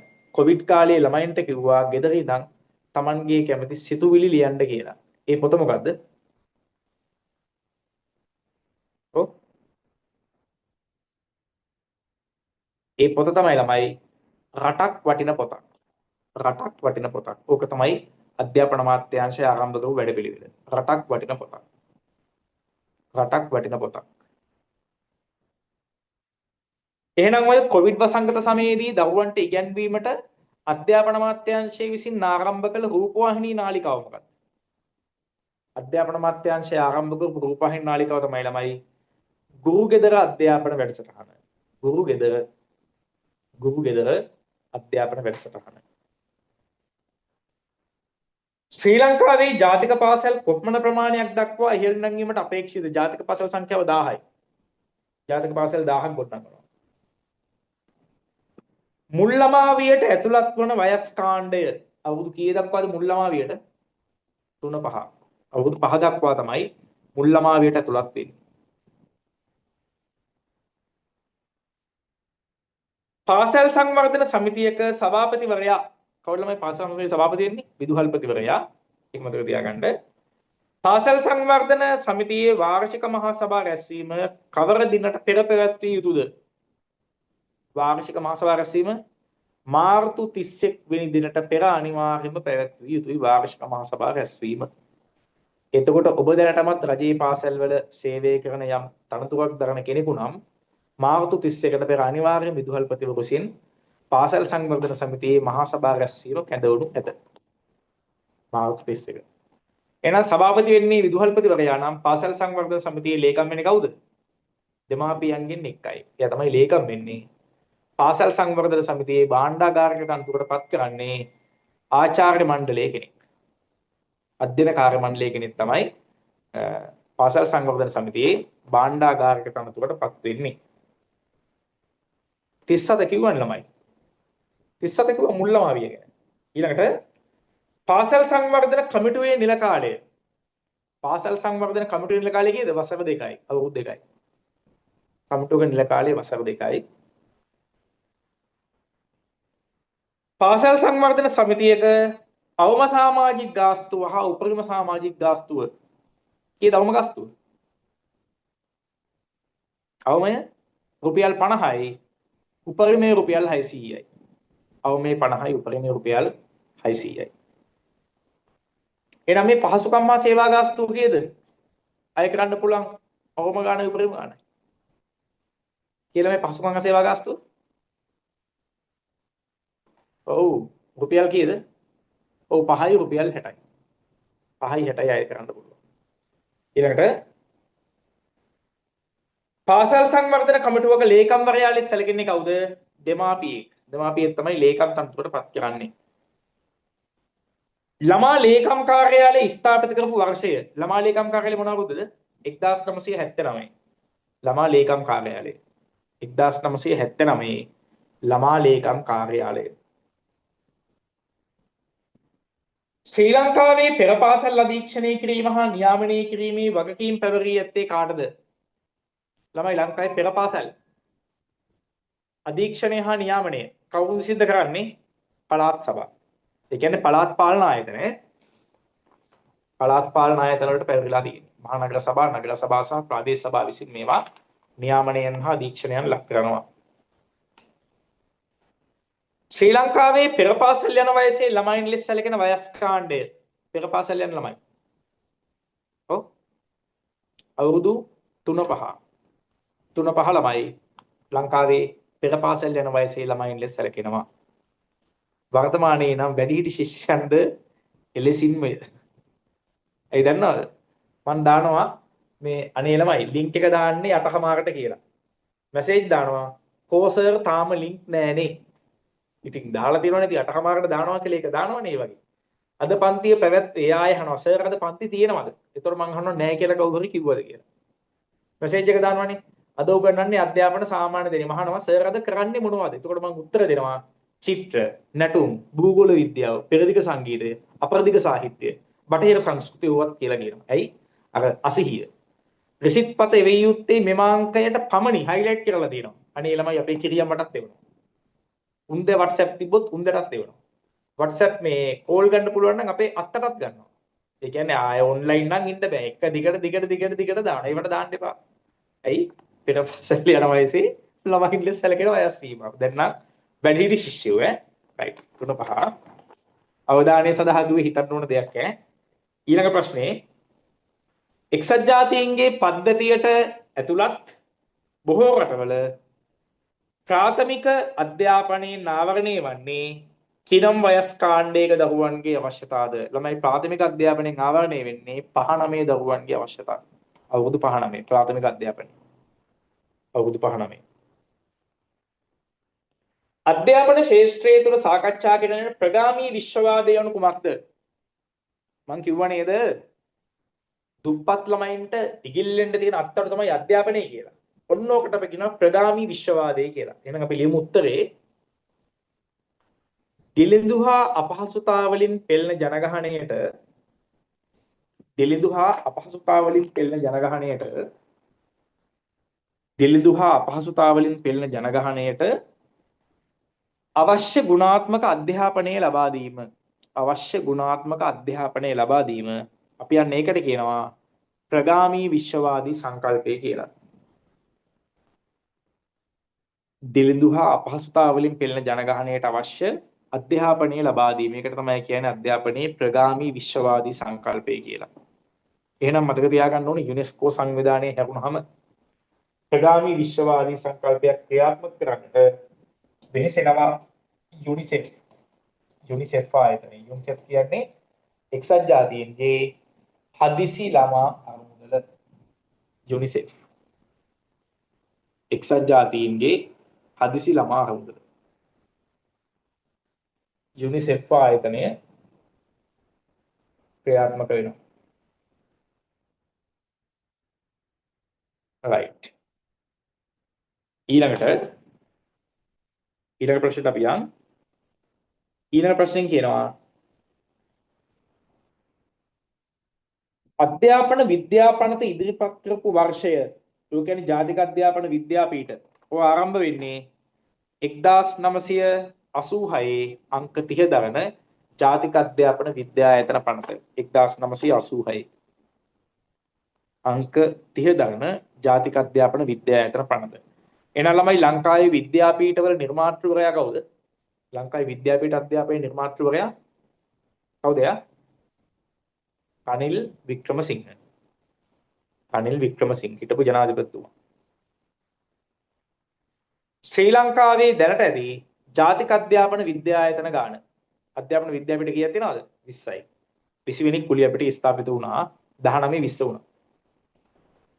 ජාතික අධ්‍යාපන විද්‍යාපීඨවලට ශික්ෂණලාභීන් බදවා ගැනීම සඳහා වන වයස විද්‍යාපීඨවලට අවුරුදු කීයට අඩුවයිද ගන්නෙ? විද්‍යාපීඨවලට ගන්න අය 25ට අඩු. 22 25 වයස් කාණ්ඩයනේ 22 25. अंतिम प्रश्ने जातिक शिक्षणवेदी डिप्लोमा सहातके निकुत करන ආයතනය ඕක මම කිව්වා පීඨ උපාධිය දෙන්නේ කොහෙද? ජාතික අධ්‍යාපන ආයතනය. ජාතික අධ්‍යාපන ආයතනය NIE right. ප්‍රශ්න පත්‍රයේ ප්‍රශ්න 50 ඉවරයි. ප්‍රශ්න 50 ඉවර වුණාට කිව්වේ ප්‍රශ්න 50ක් නෙමෙයි. කිව්වේ උත්තර 50ක් නෙමෙයි. උතනදී උත්තර කිව්වා 200කට එහා ලොකු ප්‍රමාණයක්. කිව්ව නේද? right. දැන් ජෙනරල් නොලෙජ් එක පාඩම් කරන හැටි අහගන්න. ඕක තමයි රහස. හරි. මොකක් ඔය SLAs, SLES, planning service, foreign service වල ලංකාවේ පළවෙනියා, දෙවෙනියා, තුන්වෙනියා වගේ ළමයි රෑන්ක් එකක් දාපුවට මම මේ කියන්නේ. හරිද? මෙන්න මේක තමයි රහස ඇත්තටම ප්‍රතිඵලවල. ළමයි ඕනෑම ජෙනරල් නොලෙජ් පේපර් එකක් පාඩම් කරන්න මෙහෙමයි. ඉස්සෙල්ලාම ඔය හැම පේපර් එකක්ම print ගනිද්දී set දෙක බැගින් ගන්න. හරි? papers දෙක බැගින් print out ගන්න. එකක් print out අරගෙන තියාගන්න අපිට class එකේදී කරන්න. ඒ කියන්නේ මම උගන්වද්දී ඔය ටික කරගෙන පිළිතුරු ටික ලියා ගන්න තමයි එක set එකක් ගන්න. ඔයා තව එක්ස්ට්‍රා සෙට් එකක් ගන්නවා වැඩිපුර එකක් ගන්නවා ඒ ටික වෙනම ෆයිල් කරගෙන යන්න එක ෆයිල් එකක තියාගන්න කොපීස් කියලා අනික තියාගන්න ටියුට්ස් කියලා හරි කොපීස් කියන එකට දාලා තියන්න ඒකෙදුවා කරන්නේ මේ උගන්වපු ටිකම තව දවස් දෙකකින් විතර ලියනවා ඔක අදම ලියන්න එපා තව දවස් දෙකකින් විතර ලියන්න මේ දේවල් ටික කියන්නේ මතකද කියලායි බලන්න ඒකට කරන්න මෙහෙමයි දැන් අපි දැන් මේක ගන්නවනේ ටියුට් සෙට් එක අද ප්‍රශ්න 50ක් අපි කරා. ඔය උගන්වපු ටික නිදා ගන්න ඉස්සෙල්ලා තව එකපාරක් අනිවාර්යයෙන්ම කියවන්න. අනිවාර්යයෙන්ම කියවන්න. හරිද? අනිවාර්යයෙන්ම කියව ගන්න.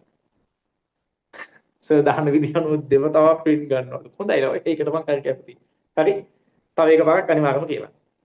ඊට පස්සේ highlighter pen එකක් අරගෙන ඕකේ අත්‍යවශ්‍යම දේවල් ටික highlight කරගෙන යන්න උදාහරණයක්. ශ්‍රී ලංකාවේ 100 වෙනි අධ්‍යාපන කලාපය මොකක්ද කියලා තියෙනවනේ. අන්ලයින් කරගන්නවා. 100 වෙනි කලාපය උත්තරේ කිලිනොච්චි යන්නේ එහෙම. අත්‍යවශ්‍යම දේවල් ටික highlight කරගන්නවා. ඒක තියෙනවා. ඊට පස්සේ හෙට උදේ පාන්දර නැගිටින වේලාවට වඩා සුපුරුදු නැගිටින වේලාවට වඩා පැය භාගයක් කලින් ඇහැරෙනවා. පැය භාගයක් කලින් ඇහැරිලා ඔය ටියුට් එක තව එකපාරක් කියවන්න. ඕක අනිවාර්යයෙන්ම සර්වකාලීන මතකයක් වෙයි. මම මේ ඔය දැන් ඉගැන්නුවේ කඩදාසියට නෙමෙයි මම දැන් ඔය ඉගැන්නුවේ කනහරහා මොලේට යන්න. ඕක දැන් ගිහින් තියෙන්නේ. හරිද? මේක කනහරහා මොලේට යන GK වැඩ පිළිවෙල මේ කරන්නේ ඔළුවටම යනවා. ඕක බලන්න දෙයක් නැහැ. තව එකපාරයි ඔයාලට ඕක බලන්න තියෙන්නේ. ඒ බලද්දී highlighter pen එකක් අරගෙන අවශ්‍ය දේවල් ටිකම highlight කරගෙන අවධානයෙන් කියවන්න ඕන. ඔන්න ඒක පාඩම් කරන එක ක්‍රමයක්. ඊළඟ දෙවෙනි කාරණේ පිළිවෙල කියන එක හදාගමු. අද ඉඳන් මෙන්න මේ විදිහට අපි වැට්ටික් කරමු. අපි මේකට හදාගමු ළමයි draft එකක්. රූල් තියෙන කොලයක මේ විදිහට හදාගන්න. මේ පැත්තට හදාගන්න නම්බර් එක. හරි? මෙතෙන්ට දාන්න ටියුට් නම්බර් එක. මෙතෙන්ට දාගන්න ඩේට් එක. මෙතෙන්ට දාගන්න ලෙක්චර්. කවුද මේක කරේ? උදාහරණයක් පළවෙනි එක අද කරේ tute number 2 GK general knowledge education GK නේ අද කරේ GK හරිද ඩේට් එක 3:05 ලෙක්චර් එක ගත්තා අශේන් දාගෙන දාන්නේ. මේක ඔයාගේ ඔය ෆයිල් එකේ මුල් ෆයිල් කවරේ අමුණලා ස්ටෙප්ලා එකක් ගහගෙන තියන්න. කවදාවත් ඔයා ටියුට් පැටලෙන්නේ නැහැ. කවදාවත් ටියුට් පැටලෙන්නේ නැහැ. කවදාවත් රෙකෝඩින් එක පැටලෙන්නේ නැහැ. තේරුණාද? පිළිවෙල කියන එක තියෙනවා නම් අපිට අවශ්‍ය වෙන්නේ අපි ඒ සඳහා වන සූදානම් පමණයි. අපි සූදානම් නැහැ. පිළිවෙලක් කරගන්න. මෙන්න මේව ටියුට් නම්බර් එක දාන්න. දැන් හෙට කරනවා නම් IQ1 ටියුට් නම්බර් එක 1 IQ. අනිත් දකරේ ටියුට් නම්බර් 4 නම් IQ. GK1 නම් ඔන්න ඔබ දාගෙන යන්න. හරි. මෝර්නින් ක්ලාස් එක නම් ඒක මෝර්නින් කියලා මෙන්ෂන් කරගන්න. M කියලා. ඔන්නෝම කරගෙන ගියොත් ඔබට නිබන්ධන ටික පැටලෙන්නේ නැහැ. රෙකෝඩින්ග්ස් ටික පැටලෙන්නේ නැහැ. හරිද? ඔය නීට් එක තියෙන එක තියාගන්න ඕන මුලින් ඉඳන්ම. හරිද? ඔය විදිහට කරගන්න. මොකද මම මේ කියන්නේ ලංකාවේ SLAs වල SLES වල ප්ලෑනින් සර්විස් වල ලංකාවේ පළවෙනිව වැඩ කරපු විදිහ. අංක එක තමයි නීට් එක. පිළිවෙලකට වැටික් තිරමිතුරණි වටම හොඳ ප්‍රතිඵලයකට යන්න පුළුවන්මයි. හරි. එතකොට දැන් ඔය අද කරපු ටික පැහැදිලිද?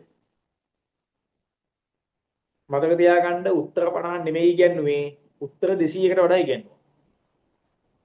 ඒ ටික සටහන් කරගත්තා නම් වැඩේ ගොඩ. ගොඩේ ගොඩ. අය බලන්න දෙයක් නෑ ඕකේ. ඔය කරපු ටික පැහැදිලිද? රයිට්. එහෙනම් අද දේශනේ රෙකෝඩින් එක හම්බෙන්නේ ඔබට හෙට උදේ. හරි? රෙකෝඩින් එක බලලා අත්‍යවශ්‍යම දේවල් ටික ඉතා ඉක්මනින් ආවරණය කරගෙන තියාගන්න රෙකෝඩින් ගොඩ ගහ ගන්න යන්න එපා. අද රැයට පාඩම් කරන්න ඕන ටික chat එකට තිබ්බනම් ඔය තියෙන ටියුට් ටික පාඩම් කරන්න. අය chat එක ඔන්න එකේ තිබ්බොත් ඉවරයි.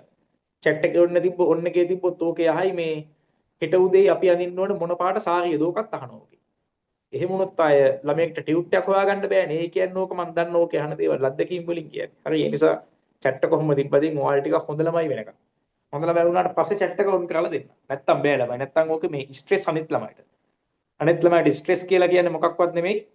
මේ ඔය ඕකේ යන වල්පල් මැසේජ් වල ඉතින් ඒක තේරුමක් නැන්නේ. අපි ඉගෙන ගත්ත ළමයි ඉගෙන ගත්ත බුද්ධිමත් පිරිසක් එක්ක ගනුදෙනු කරන්නේ. ඒ නිසා ඔය කියන්නේ දෙයක් මොනවා හරි ගැටලුවක් තිබ්බොත් ඩිරෙක්ට් මට කතා කරන්න. හැබැයි සිහි බුද්ධියෙන් කල්පනාවෙන් සාමාන්‍යයෙන් ප්‍රතිපත්තියක් විදිහට මේක කරන පුංචි ඉල්ලීමක් ළමයි මේ රෑ 8න් පස්සේ කෝල් ගැනීම හැකිතාක් දුරකට අවම කරන්න ඕනේ. ඒ දන්නවා සාමාන්‍යයෙන් මේ තියෙන අපේ මේ ක්ලාසස් යන ටයිම් එක. ඒතකොට ඒක ඩිස්ටර්බ් මට. ඒ නිසා බොහෝ වෙලාවට මම ආන්සර් කරන්නේ නැහැ. WhatsApp මැසේජ් එකක් දැම්මොත් ඒකට මම රෙස්පොන්ස් කරනවා. අනිවාර්යයෙන්ම WhatsApp මැසේජ් එකට රෙස්පොන්ස් කරනවා. අර ඉතුරු කාල සීමාව තුළ චුට්ටක් මෙන්න මේ කාල සීමාව මගහැරලා කතා කරනවා නම් ඒක වඩාත් සුදුසුයි ඈ. හරි. ඕකේ. ඒක කිව්වේ අර ඔයාලගේ පන්තිය මේ වෙලාවේ යන නිසා. රයිට්. එහෙනම් ප්‍රශ්න ගැටලු තිබ්බොත් 8න් පස්සේ අපි කන්නේ. ඔව් 8න් පස්සේ ඔයාලා කන්නේ මාවනේ කෝල් අරගෙන. සර් ලින්ක් එක කෝ මොකේටද දාන්නේ? දැන් කරන්නේ මොනවද? පෙරදිග සංගීතයේද? අපරදිග සාහිත්‍යද? ඔවත් අහනවා. ඒ නිසා එහෙම අවශ්‍යතාවයක් නැහැ. පන්තිය තියෙනවා කිව්වොත් පන්තිය තියෙනවා. පන්තිය නොපැවැත්වුවේ කිව්වොත් ඉතින් නෑ ඉතින් එදාට ඒකනේ තික්‍රදේනේ. එදා මැසේජ් එකක් දානවනේ. ඒකට නෝ කටයුතු කරමු. මොනවා හරි ගැටලුවක් තිබ්බොත් ඩිරෙක්ට් මට කතා කරන්න. ආන් දැක්කද? අද රැයටම රෙකෝඩින් දාන්න. ඒ කියන්නේ දැන් රෙකෝඩින් එක ප්‍රොසෙස් වෙන්නේ රැය 12ට. එතකන් විතර මං ඇහැරිලා ඉන්න ඕන. එහෙම වෙන්නේ නෑ. රෙකෝඩින් එක දෙන්නේ හෙට උදේ 9ට පෙර. හරි රෙකෝඩින් 9ට පෙර දෙන්නේ. මේ ටයිම් එකේදී රෙකෝඩින් එක වැටෙනවා. ඒකෙන් බල්ලා අවසන් කරගන්න. රයිට්. ඕකේ. හොඳම දේ තමයි ලයිව් ජොයින් වෙන්න. සජීව සම්බන්ධ වෙන්න. රයිට්. ඕකේ. එහෙමනම් අද දේශනය මෙතනින් සමාප්ත කරනවා. එහෙනම් සියලු දෙනාටම සුබ රාත්‍රියක් වේවා කියලා ප්‍රාර්ථනා කරනවා. එක්ස්ප්‍රස් එකේ ළමයි හෙට සම්බන්ධ වෙන්න එක්ස්ප්‍රස් ගෲප් එකේ අනිත් අයගේ ක්ලාසස් ටික යනවා සුපුරුදු පරිදි අනිද්දා ඉඳන් ඈ එක්ස්ප්‍රස් එකේ ළමයිට හෙට පටන් ගන්නවා IQ එක. එයාලා ඒකට සම්බන්ධ වෙලා ඒ අවශ්‍ය ටික ඉතාම ඉක්මනින් ආවරණය කරගන්න. හෙට රෑ ක්ලාස් එකේ කරන්නේ මම ටියුට් එක මම දාලා තියෙනවා කරන නිබන්ධනයේ එක්ස්ප්‍රස් ගෲප් එකේ ඒ කට්ටිය එකට බලලා ඒකට අනුව අවශ්‍ය වැඩ ටික සිද්ධ කරගන්න. රයිට් එහෙනම් සියලු දෙනාටම සුබ රාත්‍රියක් වේවා. ජයෙන් ජය වේවා. රෙකෝඩින් එක දෙන්නම්.